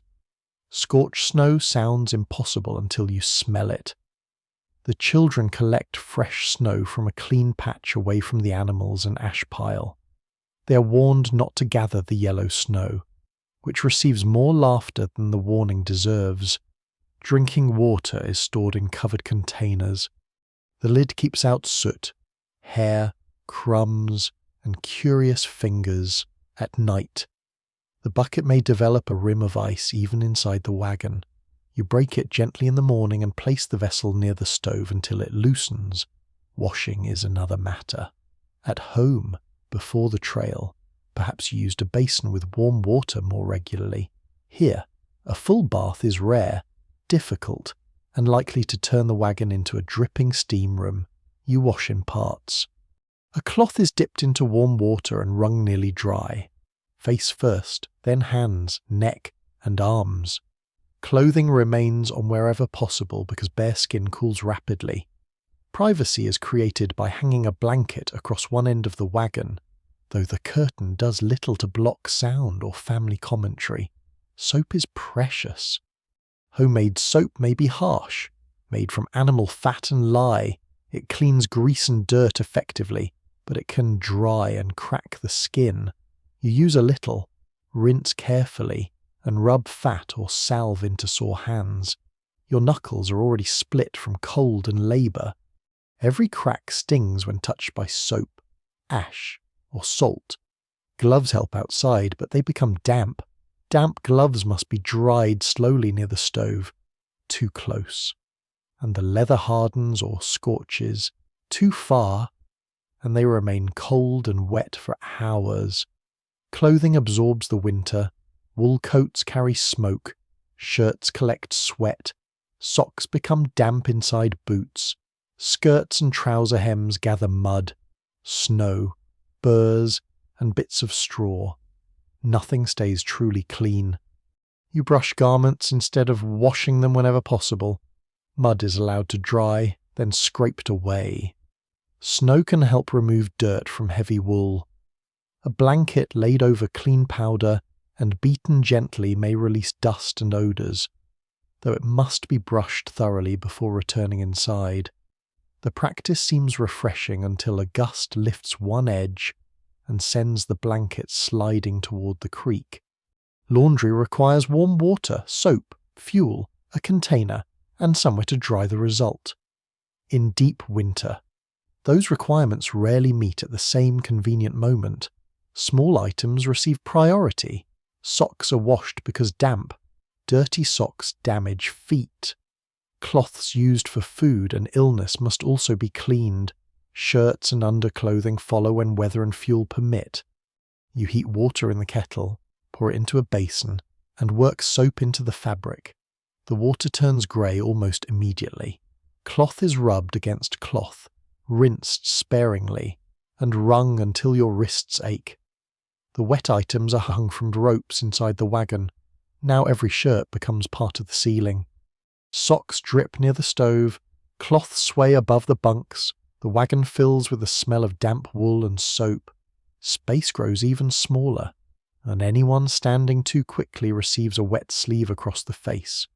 Some historians question how frequently overland families manage full washing routines during winter camps. Since personal diaries often mention extraordinary weather and illness more readily than ordinary hygiene, the absence of detail may mean washing was routine, infrequent, embarrassing, or simply too dull to record. Bodies still need care, even when bathing is rare. Hair is combed to remove dust and tangles. Fine-toothed combs help search for lice, a common problem wherever people live closely together. Bedding is shaken and aired when weather allows. Seams in clothing are inspected because insects prefer warm folds. Teeth may be cleaned with water, salt, cloth, a twig, or tooth powder if the family carries it. Standards vary widely. And a winter wagon does not encourage lengthy morning rituals. The chamber pot creates its own practical challenge. No one wishes to climb outside during a bitter storm, especially at night. A covered vessel is kept in a discreet corner behind the hanging blanket. It must be emptied far from the water source and cleaned carefully. The arrangement is not graceful. It is, however, preferable to wandering into darkness while snow covers the ground and wolves discuss the evening. Waste from cooking and washing must also be managed. Greasy water is poured away from the creek and distant from the shelter. Food particles are strained out first when possible. Dumping scraps beside the wagon invites rodents and larger animals. Ash can be scattered over icy paths to improve footing. It also marks dirty snow near work areas, helping the children avoid collecting it for melting. By afternoon, the clean water is nearly gone. You look at the bucket, then toward the creek. Another trip is necessary. The wind has strengthened. Snow moves across the slope in thin ribbons. You wrap a scarf around your face, pull on stiff gloves, and step outside. The path has become polished by repeated journeys. Each footprint represents water carried uphill, one careful load at a time, back inside. Washed socks hang beside the stove. Steam curls from the kettle. A child has drawn a face in the condensation on the canvas. Someone wipes it away before the moisture can soak into the quilt. Cleanliness here is not a feeling of freshness. It is maintenance. It is keeping hands safe enough to work, feet dry enough to walk, utensils clean enough to use, and water pure enough to drink. You settle beside the bucket and listen to droplets fall from the drying clothes around you. The wagon is damp, crowded, smoky, and alive. Tomorrow, the children will wake inside this narrow world, ready to turn every chore, argument, lesson, and spare inch of floor into the shape of another winter day. The children wake before the wagon is ready for them. One pair of feet drops from the front bunk and lands on the quilted floor. Another child remains wrapped in blankets, pretending sleep while listening for breakfast. The baby stirs in the hanging cradle, setting it into a slow swing above the storage boxes. There is nowhere for youthful energy to go. Outside, snow moves sideways through the grove. The path to the creek has nearly vanished. The wind presses against the earthen wall and sends loose powder whispering beneath the entrance flap. Everyone will remain inside until the weather eases. The children receive this news with a quiet acceptance for which children are famous. Within minutes, one is climbing over the flower chest, another is asking for food, and a third has discovered that tapping a spoon against the stovepipe produces several interesting sounds, and one very rapid adult response. You begin the day by assigning work. Children in pioneer families often carried real household responsibilities from a young age. They fetched water, gathered fuel, watched younger siblings, tended animals, helped cook, repaired clothing, and performed whatever other labour matched their strength. Childhood still included play, but survival did not wait for adulthood. The oldest child sorts beans. A wooden bowl rests on their lap. Good beans go to one side, stones, husks, and damaged pieces go to the other.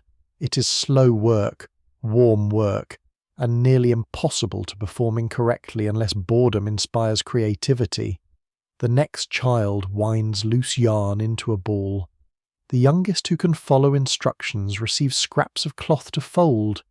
The folds are not useful, but the child is occupied, which gives the task considerable value.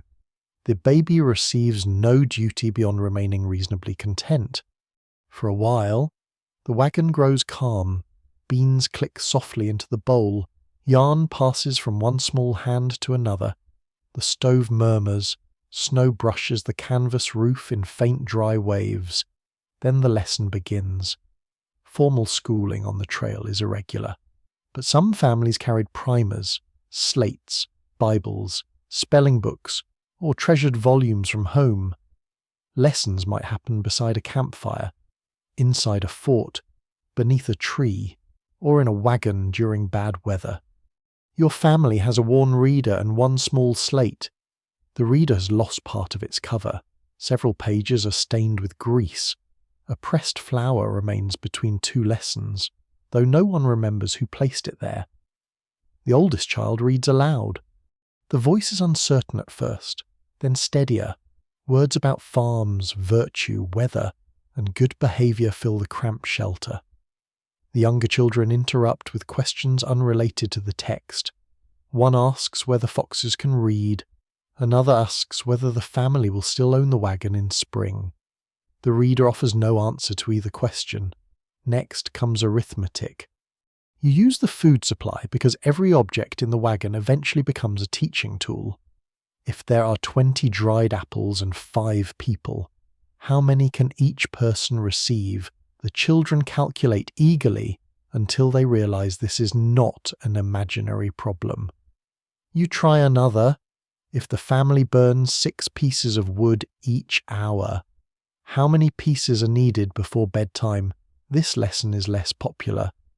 A curious amusement in some 19th century households involved creating shadow pictures with hands, candles, and a blank wall.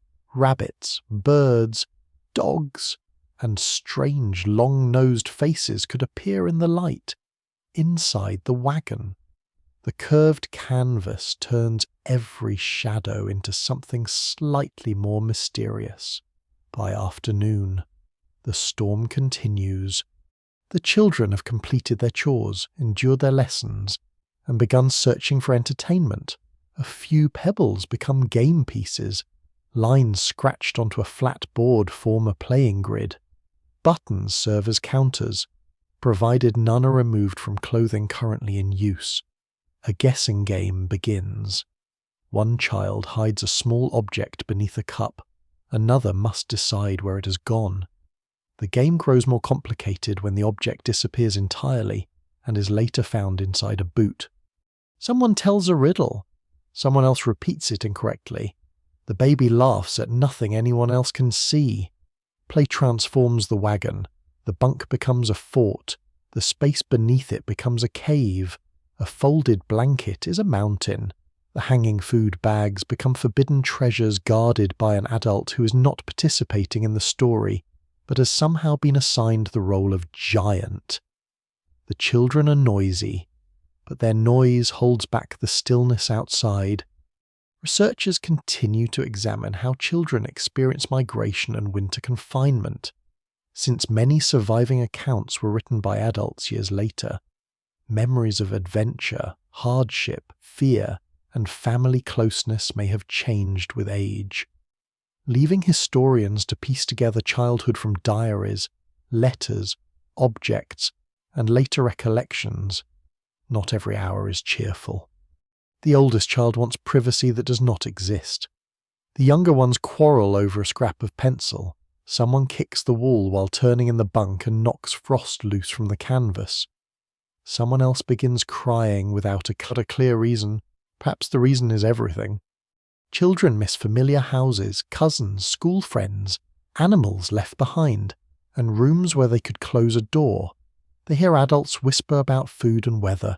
They understand more than adults hope and less than adults assume. You calm the quarrel by giving everyone another task. Socks need darning. Kindling needs sorting by size. A spoon must be found beneath the bedding. The chores are ordinary, but ordinary work restores rhythm. Each child knows what to do with their hands. The wagon settles again into the soft sounds of thread, wood, cloth, and breathing. The oldest child takes the baby. The cradle is untied, and the infant is wrapped in a blanket against their chest. They sway near the stove, humming a tune remembered from before the journey. The melody is quiet and slightly uneven. Outside, the storm begins to weaken. The children press their faces near the rear opening and look toward the grove. Snow has rounded every stone and softened every branch. The animal shelter is a low white shape. The creek is invisible beneath the drift. They want to go out. You delay them until the wind falls further. Then wrap each child carefully. Wool layers, scarves, mittens, caps pulled low, boots checked for dryness. The door flap opens. Cold air enters in a bright rush. The children spill into the snow and immediately sink to their knees. Their laughter carries through the grove.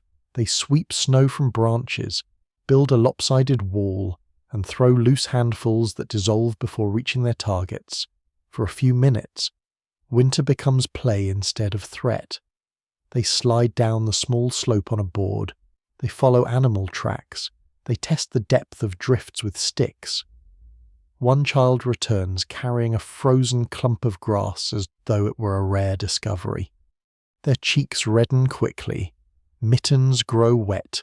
You call them back before pleasure becomes danger. Inside. Boots come off near the entrance. Snow is brushed from coats. Wet garments hang by the stove. The children crowd together on the floor, flushed, tired, and suddenly quiet. Supper tastes better after cold air. They eat beans and small pieces of bread. The baby sleeps through most of it. One child begins a story about the tracks outside, claiming they belong to an enormous white bear. Another corrects every detail. Night closes around the wagon. The lesson book returns to its box. The buttons return to the sewing tin. The game board slides beneath a chest. Children climb into bunks that seem smaller than they did yesterday. You tuck blankets around shoulders and feet. Their world is narrow now, bounded by canvas, wood, quilts, and snow, yet within it. They learn to work, imagine, complain, help, laugh, and endure, and while they drift towards sleep, the adults remain awake a little longer, surrounded by mending, cooking tools, medicine, damp clothing, and the endless invisible labour required to make one more day feel ordinary. The children sleep, but the household does not. A woman sits near the stove with a needle between her fingers, drawing thread through a torn shirt while the lantern burns low. The wagon is finally quiet enough to hear the thread pull against the cloth. Each stitch closes a little gap that winter has opened. There is always another gap. A cuff is split. A blanket edge is fraying. A stocking has worn through at the heel. One mitten has lost its thumb. The baby's wrapping needs washing. The flour sack has a fresh mouse hole no larger than a fingernail, and no less irritating for being small. You work through the pile in the order of greatest danger. Warm clothing comes first. Food storage follows. Appearance is somewhere far below survival, resting peacefully beside leisure and uninterrupted sleep. Women in emigrant families commonly carried a demanding share of domestic labour, including cooking, washing, mending, nursing, childcare, food preservation, and the daily organisation of household supplies.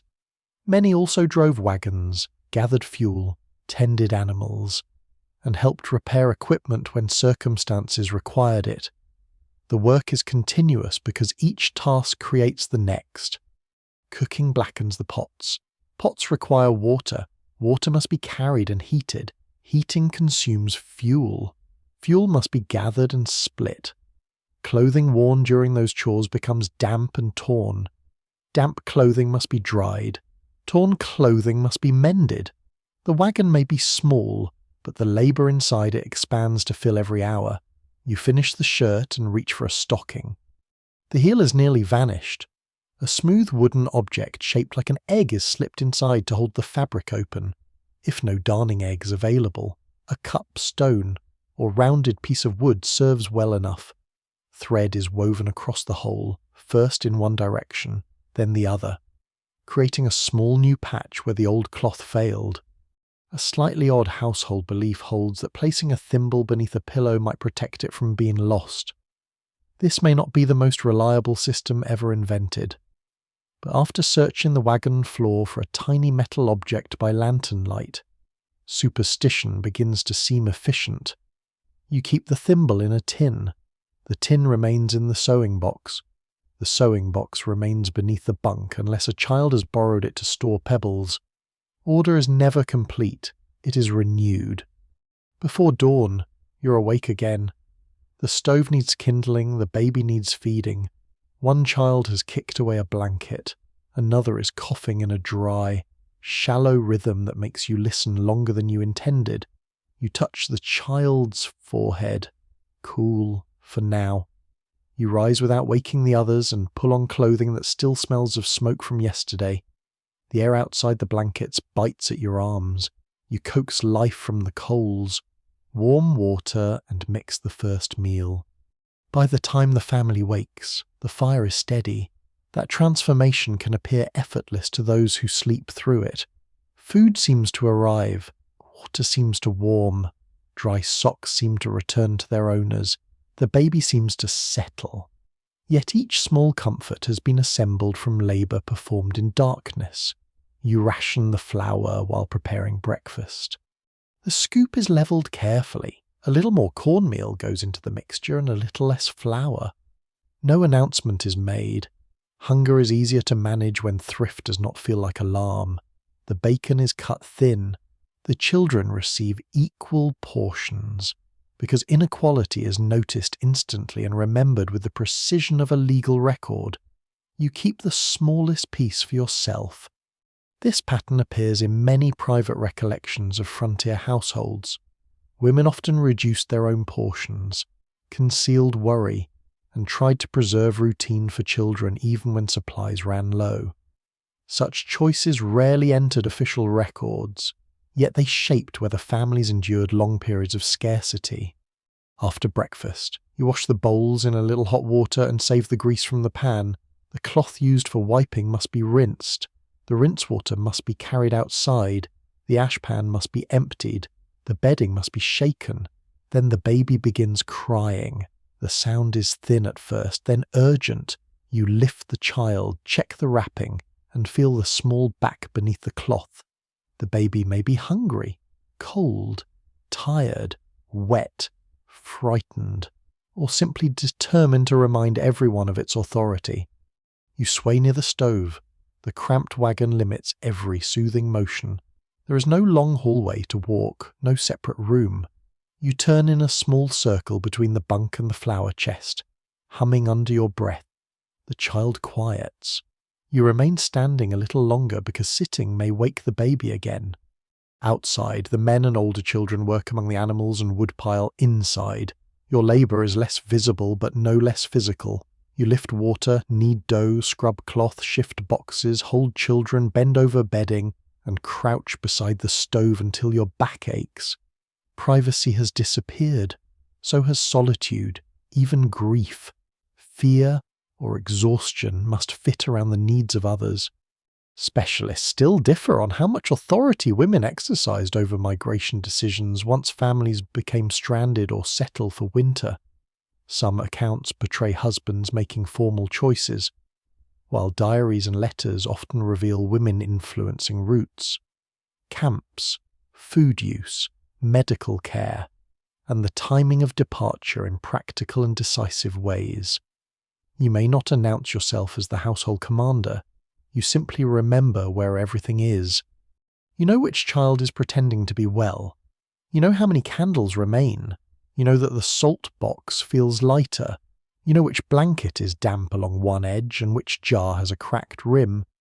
You notice that the youngest girl has stopped eating. You sit beside her and ask no dramatic questions. You offer a spoonful of warm mush with molasses and tell a story about a kitchen from before the journey, a room with windows, a table large enough for everyone, bread cooling on a board. The child listens, then eats. Memory becomes another household tool. Stories preserve places that no longer surround you. Songs keep familiar words alive. Small rituals divide one day from the next. Hair is combed in the morning. Hands are washed before food. A prayer is spoken at night. These habits may seem delicate beside snow and hunger, yet they provide structure when the outside world has become unpredictable. In the afternoon, you inspect the food again. A potato has softened and must be used. The dried apples need airing. A flour sack is retied. You plan supper around what will spoil first, not what anyone prefers. A stew begins in the iron pot. The softened potato is trimmed and added. Beans thicken the broth. A little onion changes the smell of the entire wagon.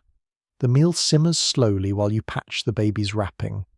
The children return with wet hems and cold hands. You remove their gloves, rub their fingers, and examine their feet. Frost damage often begins quietly, with pale skin and numbness. Boots must be loosened. Socks must be changed. Warmth must return gradually. No one thanks you for noticing. That is not unusual. By evening, your hair smells of smoke and your hands smell of onion, soap, wool, and iron. A burn reddens one finger. The skin around your nails is cracked. Your shoulders feel heavy enough to belong to someone else. Still, the family eats. The children are warm, the baby sleeps, the stove draws properly, the torn shirt is whole enough for another week. You sit near the fading fire and allow your hands to rest in your lap, only for a moment. A button waits beside the sewing tin. A kettle needs filling before morning. One child murmurs in sleep, and you turn your head immediately. Outside. The wind moves through the cottonwoods. Inside.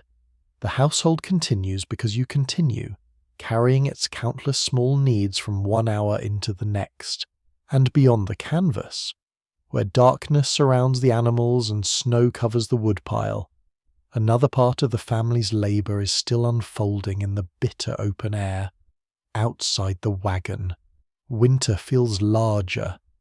The canvas walls soften the sound of the wind, but once you step through the rear flap, the full force of it presses against your coat and searches for every opening at your wrists, neck, and boots.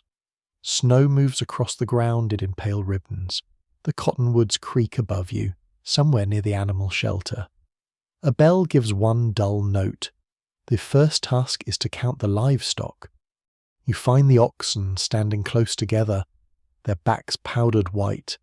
Their breath hangs around their heads. The horse, if your family has managed to keep one, stamps at the frozen ground and turns its hindquarters toward the wind.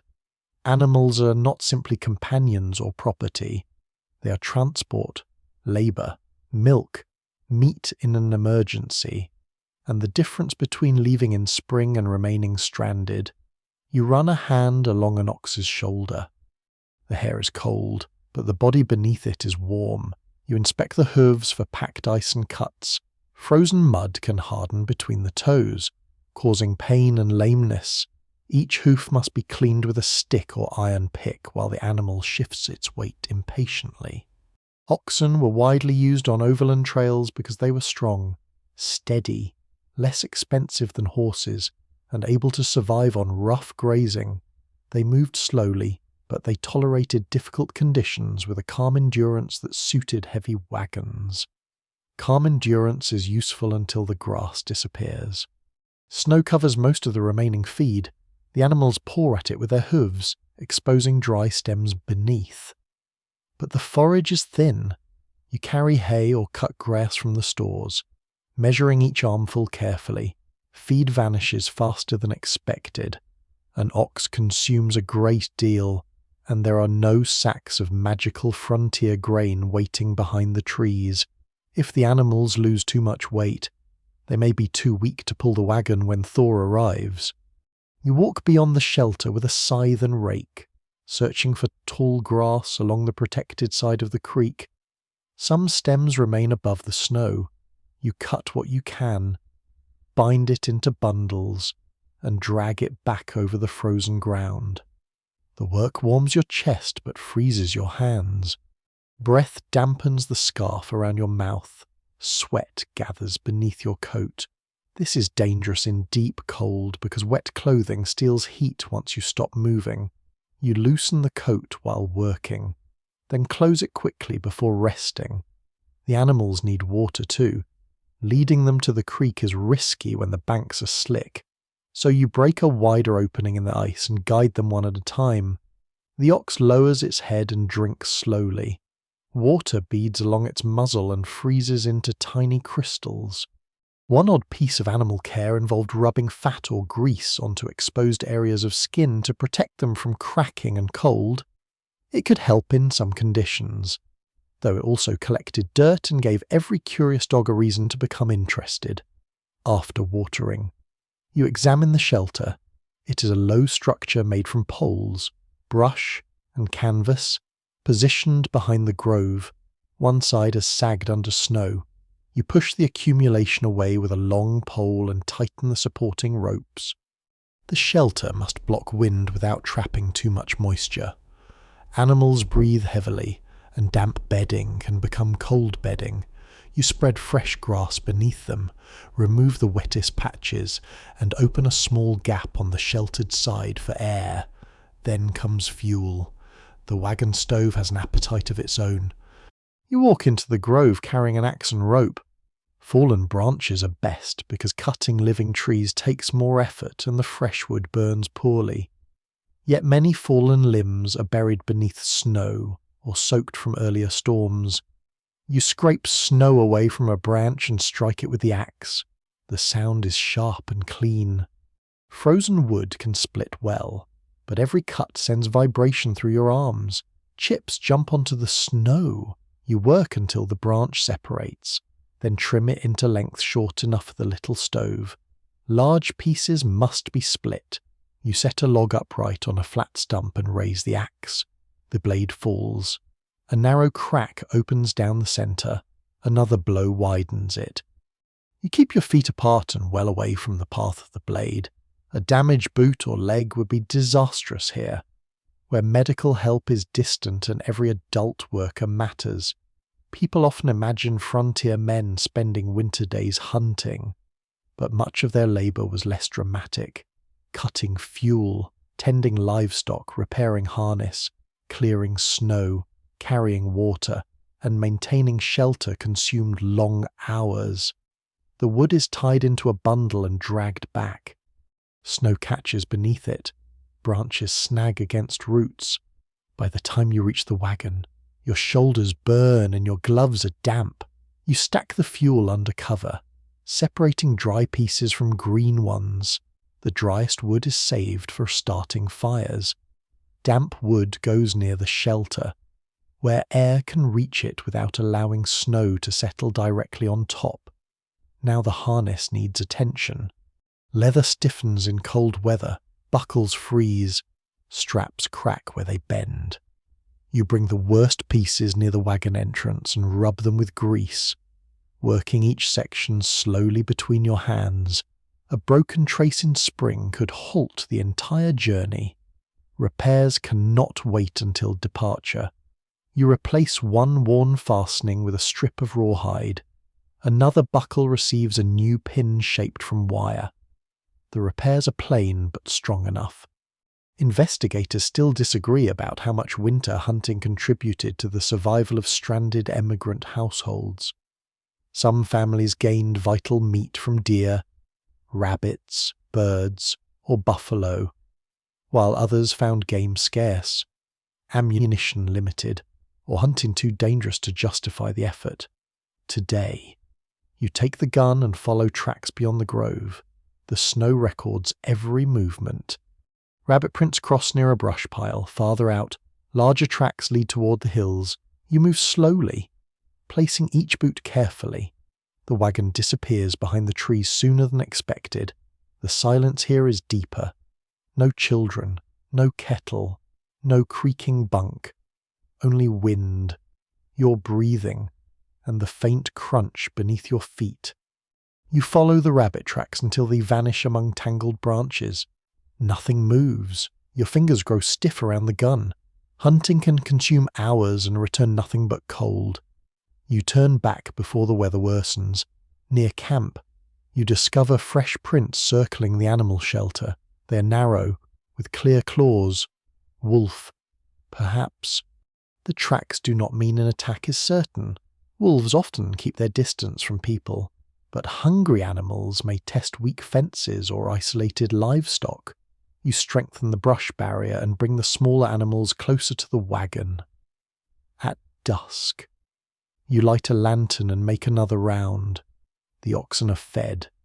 The horse is covered with a blanket where the wind strikes hardest. The shelter ropes hold. The woodpile is covered. The gun rests near the entrance.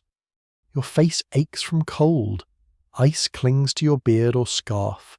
Your boots carry snow into the passage, where it melts into dark patches. When you crawl back inside, the heat feels almost startling. The wagon is crowded, smoky, and full of damp clothing. But the stove glows. Supper waits in a pot. Children shift aside to make room. You remove your gloves and hold your hands near the warmth, not too close, allowing feeling to return slowly. Outside, the animals settle beneath their shelter. Beyond them, unseen creatures move through the snowy dark. The wagon now seems less like a prison and more like a small defended island, surrounded by work that begins before dawn and ends only when every rope, hoof, branch, and shadow has been checked once more. The cough begins before dawn. At first, it is only a dry sound from the children's bunk, small enough to disappear beneath the ticking stove and the wind-rubbing branches together outside. Then it comes again, deeper this time, followed by a long silence. You are awake immediately, inside such a crowded shelter. Illness never belongs to one person for long. Everyone breathes the same close air. Everyone touches the same cups, blankets, spoons, and door flap. A fever in one corner can become a family concern by evening. You reach across the bedding and place your hand on the child's forehead. Warm, not burning, but warmer than it should be. The child opens sleepy eyes and insists that nothing hurts. This answer is given with the solemn confidence of someone who would rather not be assigned medicine. You listen to the breathing. It is quick but not strained. The throat is sore, the nose is blocked, the cough sounds dry, for now. You offer warm water with a little honey, if honey remains, and wrap another blanket around narrow shoulders. The stove is fed carefully. Too much heat makes the wagon close and stifling. Too little leaves the sick child shivering. You open the roof vent slightly to freshen the air, despite complaints from everyone nearest the draft. Respiratory illness was a common danger in 19th century households, especially during winter crowding. Influenza, pneumonia, tuberculosis, diphtheria, and ordinary colds could begin with similar symptoms. While reliable diagnosis and effective treatment remained limited, you do what families have always done when certainty is unavailable. You watch, you count breaths, you offer water, you notice whether the child eats, sleeps, sweats, shivers, or complains of pain. The medicine box is brought from beneath the bunk. Inside are folded cloths, a bottle of liniment, dried herbs, a small packet of powders, a roll of bandage, needles, thread, salve, and perhaps a little laudanum. Laudanum, a preparation containing opium, was widely used for pain, coughing, sleeplessness, and diarrhea. It could also suppress breathing and create dependence, though such dangers were not always well understood. You leave the bottle where it is. Warmth, rest, and fluid seem safer for the moment. A few dried herbs are placed in hot water. Sage, mint, or horehound may soothe the throat, even if the cure is modest. The steam carries a bitter green smell through the wagon. One unusual remedy recommended in various household guides involved placing sliced onions, mustard preparations, or strong-smelling poultices against the chest or feet. The treatment may not defeat infection, but it ensures that illness becomes a full sensory experience for everyone nearby. You settle for a warm cloth across the child's chest by daylight. Another problem appears. One adult has pale patches across 2 fingers after working outside too long. The skin feels numb and waxy. It is an early warning of frost injury. You do not rub the fingers with snow. That old practice can damage already fragile tissue. Instead, the hands are warmed slowly beneath blankets and against the body. Water that feels comfortably warm to healthy skin may burn numb fingers without warning. So the return of heat must be gentle. Colour returns by degrees. First comes pain, sharp and throbbing.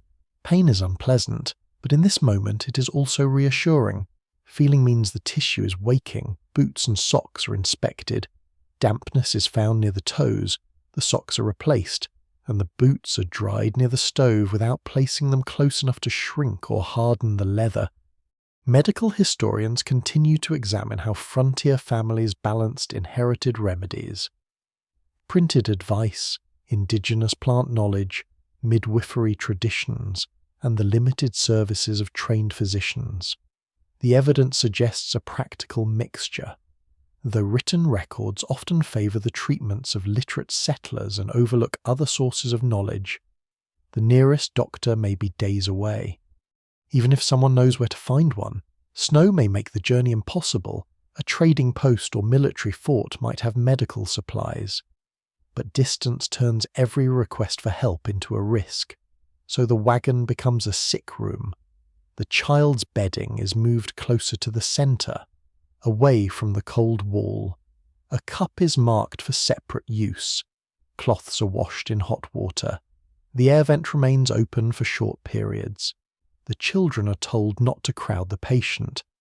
They crowd anyway, though with great concern, one offers a carved wooden animal. Another brings a dried apple and watches closely to see whether it will be eaten. The baby is kept at the far end of the wagon as much as space allows. By afternoon, the fever rises. The child's cheeks redden. The eyes look bright and tired. You remove one heavy blanket and replace it with a lighter one. The goal is comfort, not forcing sweat from the body beneath a mountain of quilts. Water is offered in small amounts. The child refuses. You wait and offer it again.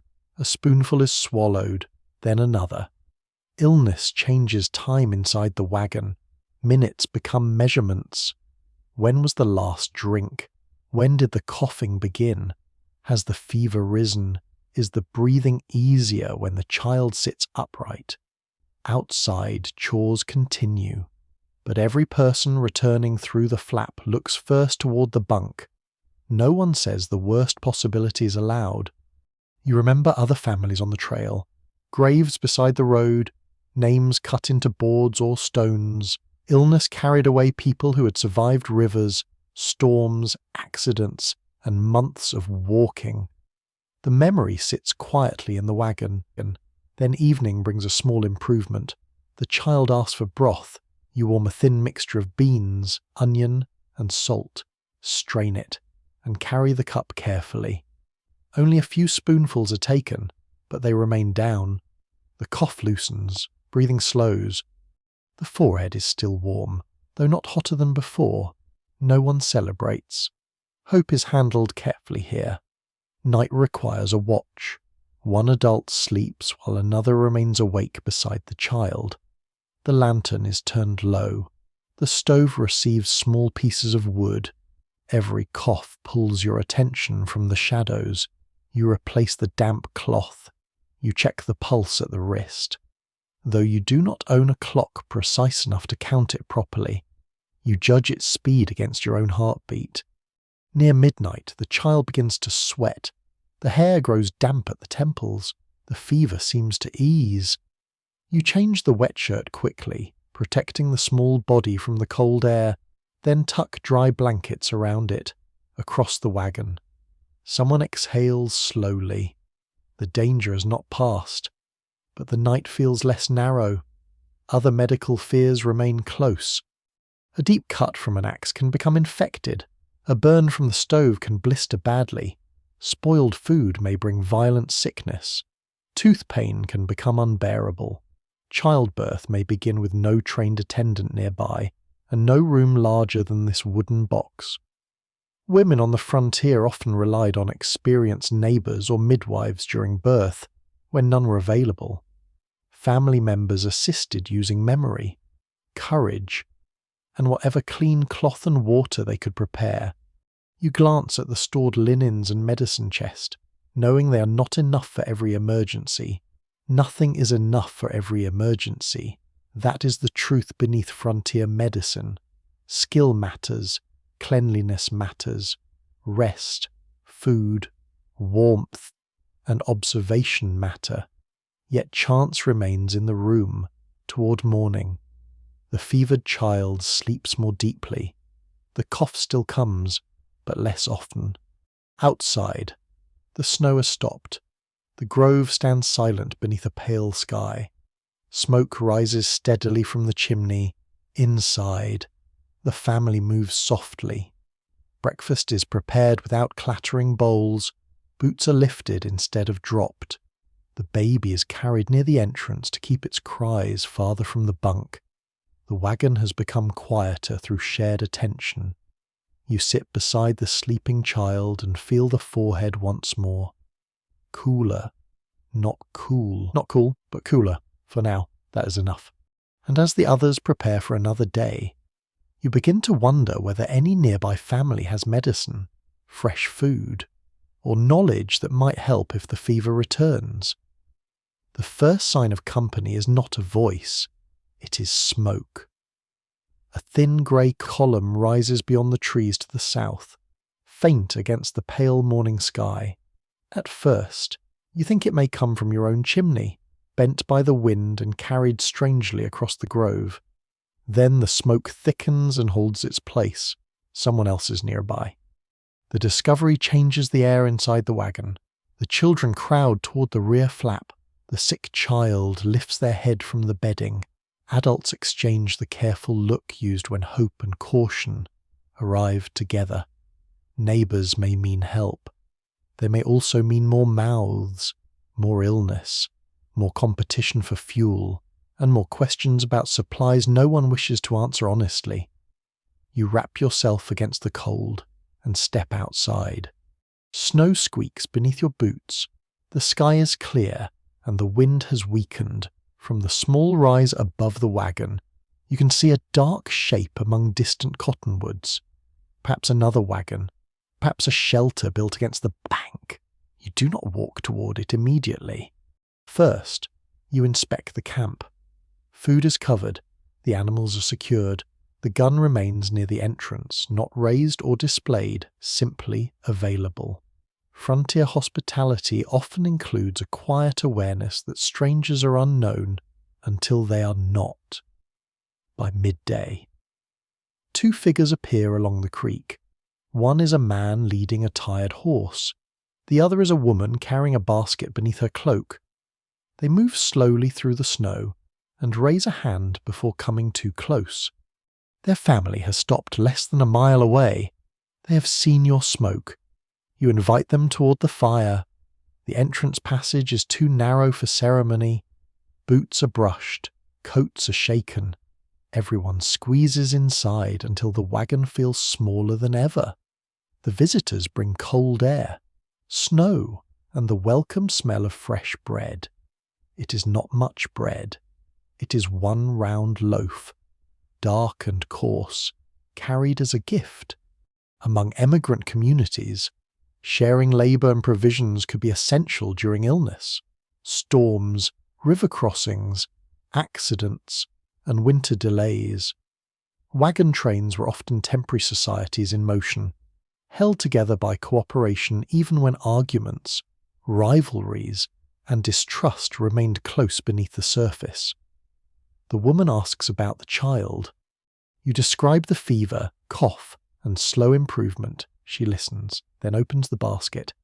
Inside lies a small packet of dried herbs, a jar of rendered fat, and several onions. She offers the herbs for tea. You offer coffee in return. The coffee is weak, but everyone receives a cup. Information passes around the stove more freely than food. Their camp has 3 wagons and 2 families. One ox is lame. Their flour is low, but they have dried corn.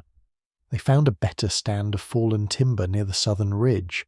Tracks suggest deer have moved along the creek at dawn. You tell them about the ice opening, the stable patch of ground, and the wolf prints near your animal shelter. No one writes these things down. Knowledge travels by conversation, memory, gesture, and repeated warning.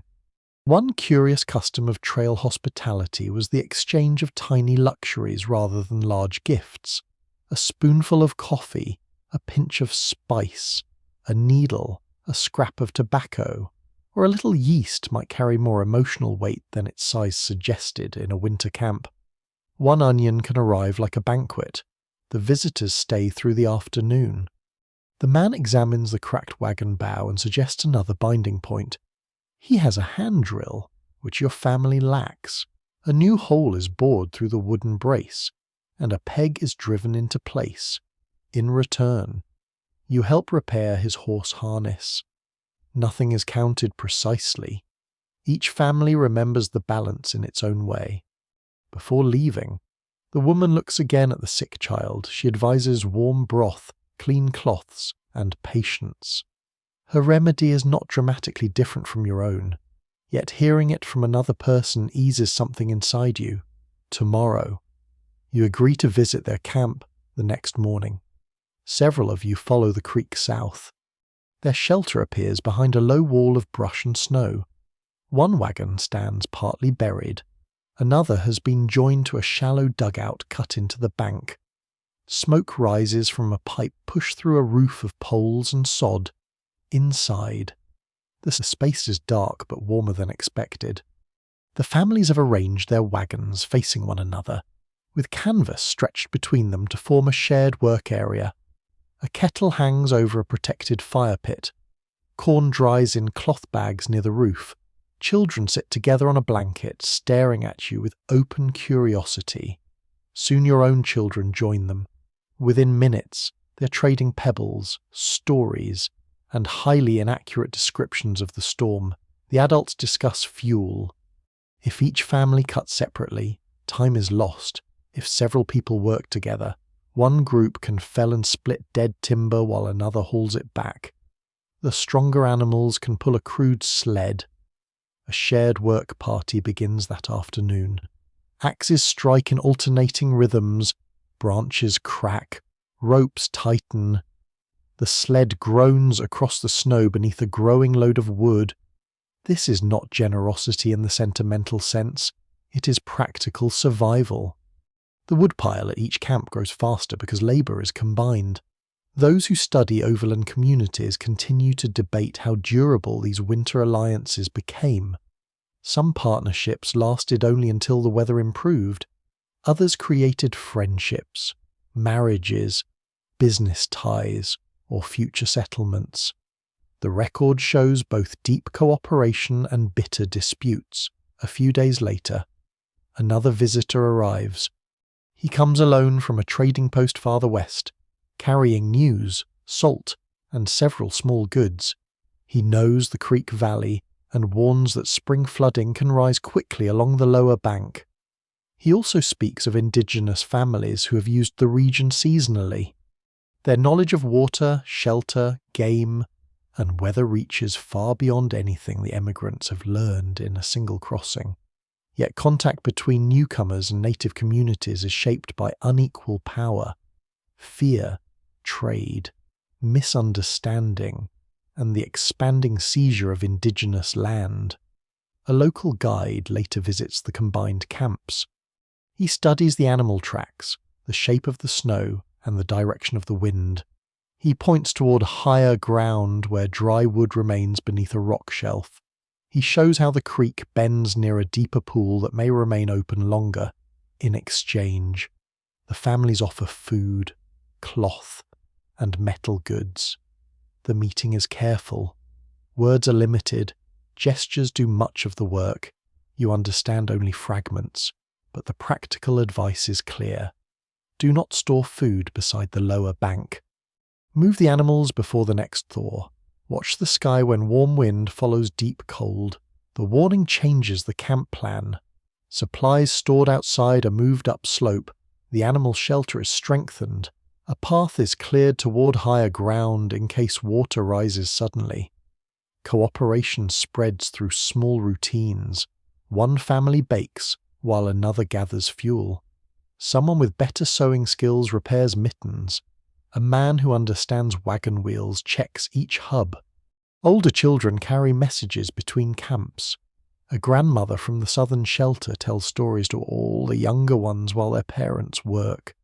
The stories cross oceans, farms, wars, marriages, and remembered villages. Some belong to the Bible, some belong to family memory. Some have changed so often in the telling that no one could locate their first beginning at supper. The camps share corn stew. Your family contributes beans and a little bacon. Another family adds onion. The pot becomes larger than any one household could have made alone. Bowls are filled. No one receives much, but the meal tastes richer because it contains several kitchens. Laughter comes more easily in company. People complain about weather, animals, children, and the astonishing uselessness of certain possessions dragged across half a continent. The famous chair receives particular attention. For an hour, the winter feels less empty, then darkness approaches, and each family returns to its own shelter. You follow the path home beneath a sky crowded with stars. Lanterns glow between the trees behind you. Ahead, your wagon chimney sends a thin ribbon upward. The shelter looks unchanged, yet it no longer feels isolated beyond the dark grove. Other people are listening to the same wind, tending the same kind of stove, and measuring out another day of flour. You crawl inside carrying a small sack of corn, 2 onions, and news of higher ground. The children talk about their new companions until sleep quiets them. The adults sit near the fire, considering the value of what has been exchanged. Food matters, tools matter, knowledge matters. But perhaps the greatest relief is simply knowing that when trouble comes, there may be footsteps in the snow leading toward you. The longest nights do not announce themselves with drama. They simply begin earlier, by late afternoon. The light already thins between the cottonwoods. The snow loses its blue shine and turns grey. Shadows gather beneath the wagon and along the creek bank. Before supper is ready, darkness has closed around the camp.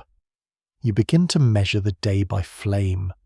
Morning starts when the stove catches. Evening begins when the lantern is lit. Night deepens when the lantern is turned low to save oil. Inside the wagon, the hours stretch. The children have completed their chores. The animals have been checked. Water has been carried. Wood has been stacked. There is no more daylight for outdoor repair, and no sensible reason to wander beyond the shelter, so everyone remains close. The stove gives a quiet iron murmur. A pot simmers on top. Wet socks hang from a rope near the entrance. Their shadows sway against the quilted wall whenever the wind presses the canvas. You sit with your knees drawn inward because there is nowhere else to put them. Someone mends a harness strap. Someone combs a child's hair. Someone scrapes dried mud from a boot with the back of a spoon, which will later be cleaned with greater care than enthusiasm. Winter households often organise their evenings around useful handwork. Sewing, knitting, carving, tool repair, food preparation, reading, prayer, and storytelling helped families conserve lamp fuel while completing tasks that daylight labour had postponed. The work also keeps silence from becoming too heavy. A needle passes through wool, a knife shapes a small piece of wood, beans are sorted for morning, a child practices letters on the slate, wipes them away, and writes them again. The wagon has developed its own evening music. Fabric rustles, rope creaks, the baby sighs, the stovepipe ticks as heat moves through the metal. Beyond these familiar sounds lies the great empty quiet of snow. You hear less of the creek now. Ice has covered much of its movement. The grove seems to hold its breath when a branch cracks beneath accumulated snow. Everyone looks toward the door. There are nights when conversation comes easily. Someone remembers a summer fair. Someone describes a house left behind. Someone claims that the best apples in the world grew beside a particular road. Though no two listeners remember the same road, the children request stories. You begin with one they already know. Perhaps it concerns a clever fox, a foolish king, a lost traveller, or a child who ignores excellent advice and meets exactly the inconvenience predicted. The details change with each telling. The fox becomes larger. The king becomes more foolish. The winter forest begins to resemble the grove outside. One unusual form of entertainment involved making strings of figures with loops of cord, passing patterns from one person's hands to another. Simple string games required almost nothing, produced no mess, and could occupy children until someone pulled too hard and turned the entire creation into a knot. Tonight, the cord becomes a cradle, then a gate, then something supposedly resembling a bird. No one agrees that it resembles a bird. The disagreement lasts longer than the game. On other evenings, stories do not come. Fatigue settles across the wagon. Each person becomes aware of every cough, chew, sniff, and shift of weight. A spoon placed too loudly in a bowl feels like an offence. A child's repeated tapping begins to test the spiritual strength of the adults. Confinement changes small habits into large irritations. There is no private room in which to be annoyed, no porch to step onto without freezing, no long walk available after dark. You learn to turn your face toward the wall and breathe slowly. You learn that patience is sometimes nothing more noble than silence maintained for another minute. Those who study emigrant diaries still disagree about how openly families recorded loneliness, fear, resentment, and despair during winter delays. Many writers described weather and work in detail while reducing emotional strain to a few restrained words.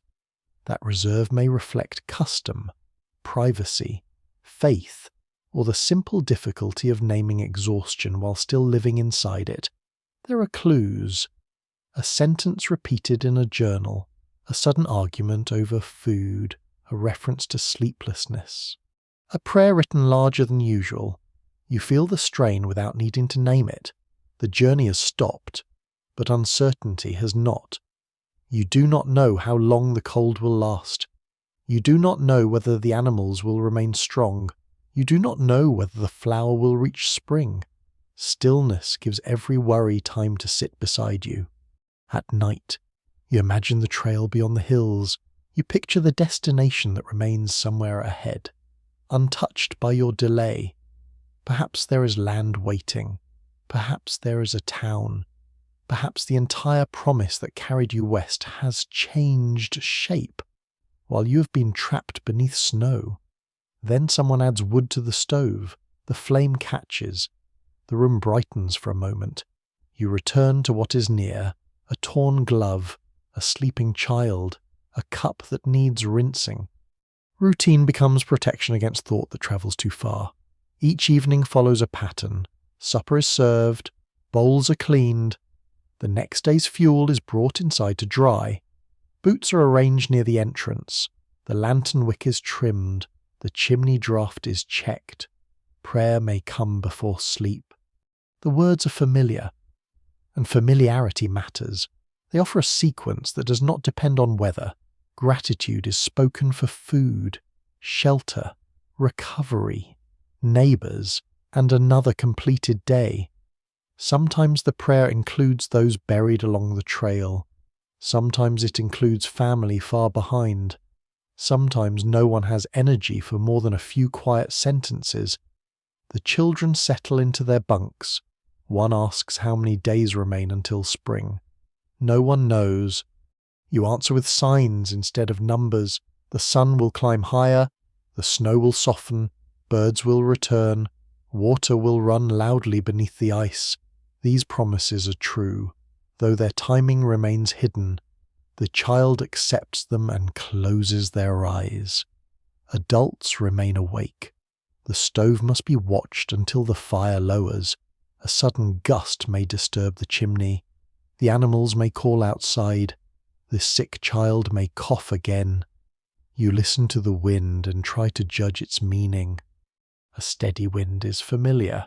A rising wind demands attention. A sudden silence can be more unsettling than either, on one especially cold night. Frost spreads across the inner canvas despite the stove. It forms delicate white branches near the roof, as though winter has grown a small forest inside the wagon. The pattern is beautiful. You resent it anyway. Someone wipes a clear circle in the frost and looks out. Moonlight covers the camp. The neighbouring shelters are barely visible, each marked by a thread of smoke or the faint glow of a lantern. The sight brings comfort. Other families are awake inside their own narrow rooms, listening, mending, worrying, and waiting. You're not alone in the night. A tapping comes from outside. Everyone freezes. It comes again near the rear wall. The gun is reached for.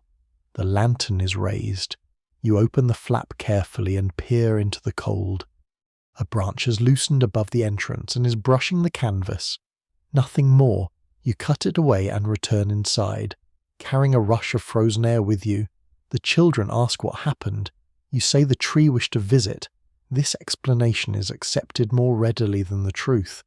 Gradually, the weeks pass.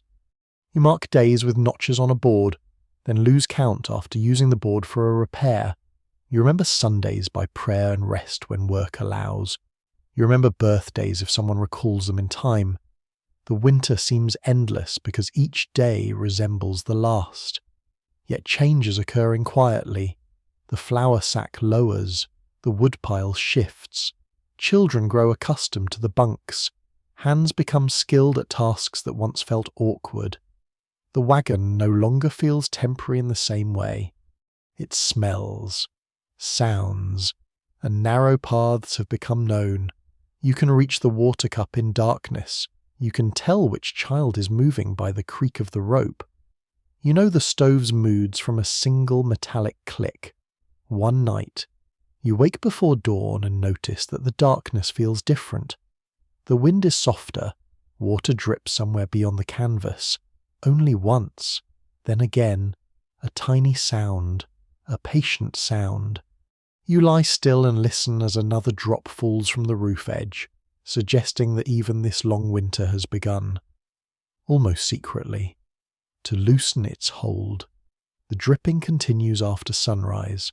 At first, each drop falls separately from the edge of the canvas, darkening the snow beneath it. Then several drops gather into a thin stream. The southern side of the wagon glistens. Snow slides from the brush wall in soft, heavy folds and lands with muted thumps. You step outside and feel a change in the air. It's still cold, but the cold has lost some of its sharpness. The sky appears higher. Sunlight reaches through the cottonwoods and rests on the ground long enough to soften the crust. Near the creek, water murmurs beneath the ice. The sound is faint, yet it carries through the grove. After months of silence, moving water seems almost talkative. You inspect the wagon before allowing yourself to imagine departure. The ropes have loosened as wet fibers stretch. Sod blocks slump along the outer wall. Brush that once stood rigid beneath snow now bends toward the earth. Mud appears around the wheels, black and shining. Spring does not arrive as clean warmth. It arrives as dampness, dripping roofs, soft ground, swollen streams, and boots that collect half the landscape with every step. The children celebrate immediately. They scrape channels through the snow and guide meltwater with sticks. Tiny rivers run between stones. A bark boat is launched, overturns, and disappears beneath the wagon. Adults watch the creek. The warning from the local guide remains clear. Warm wind after deep cold can release water quickly. Ice may break upstream and create sudden flooding. Supplies stored near the bank must remain on higher ground. During the 19th century, emigrant travel commonly resumed when grass could support livestock. Roads became passable, and rivers settled enough for safer crossings. Leaving too early could exhaust animals and bury wheels in mud. Leaving too late could shorten the next travelling season, so you wait, though waiting has changed. Now each day contains preparation. Harness is brought into the open and inspected in sunlight. Leather straps are cleaned, greased, and bent carefully. Buckles are tested. Rawhide repairs are examined. The wagon wheels receive attention after months of standing still. Wooden wheels can shrink, swell, loosen, and warp with changing moisture. The hubs must turn, the iron tires must remain tight. Grease is worked around the axles, and the wagon is lifted slightly so each wheel can be rotated. One wheel resists.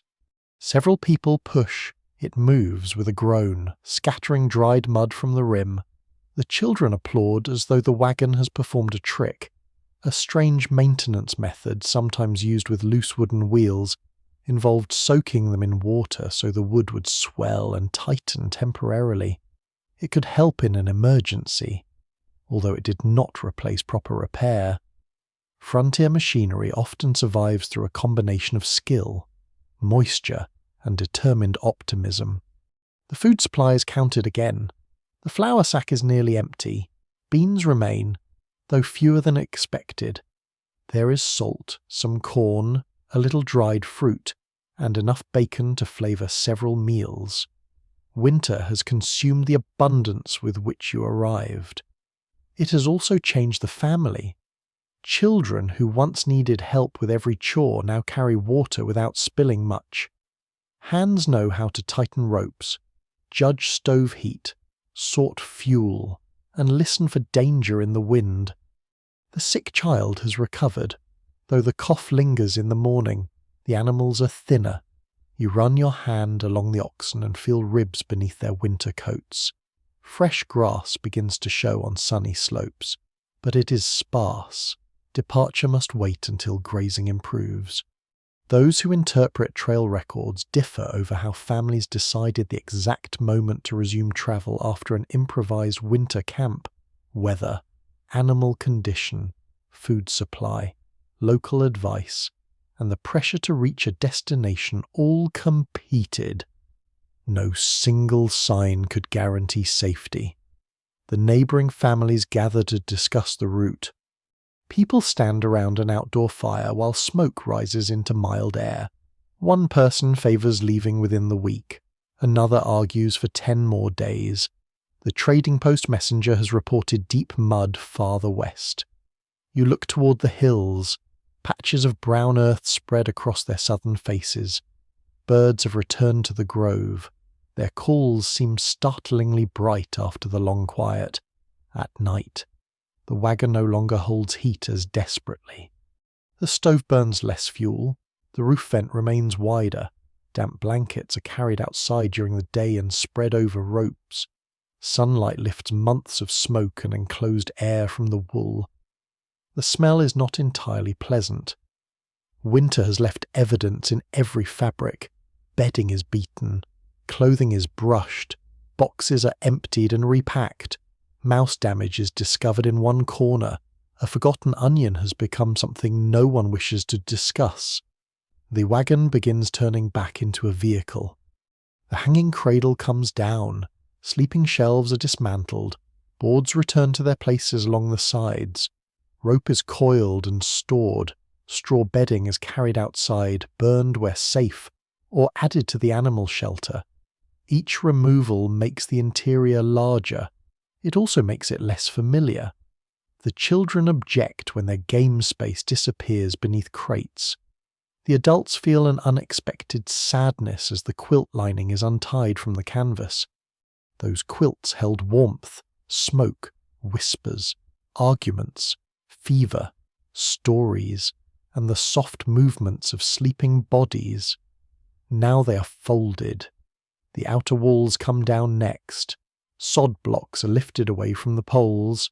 Some crumble immediately, returning to mud and roots. Brushes pulled free and stacked for future travellers or burned in the cooking fire. The shelter that seemed so solid in January reveals how little separated you from the weather. A few branches, some earth, canvas, rope, work. The wagon emerges slowly from its winter shell. Sunlight reaches the wheels. The faded cover shows patched holes and smoke stains. The chimney collar remains as evidence of the stove that kept the family warm. You remove the stovepipe and wrap each section in cloth. Soot blackens your hands.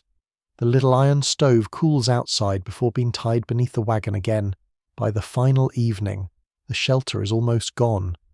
Only the flattened ground, firestones, discarded grass, and dark marks beneath the wheels show where a household stood. The neighbouring families share one more meal. There is cornbread, beans, a little meat, and coffee stronger than usual because departure deserves extravagance. Stories from the winter are already changing in the telling.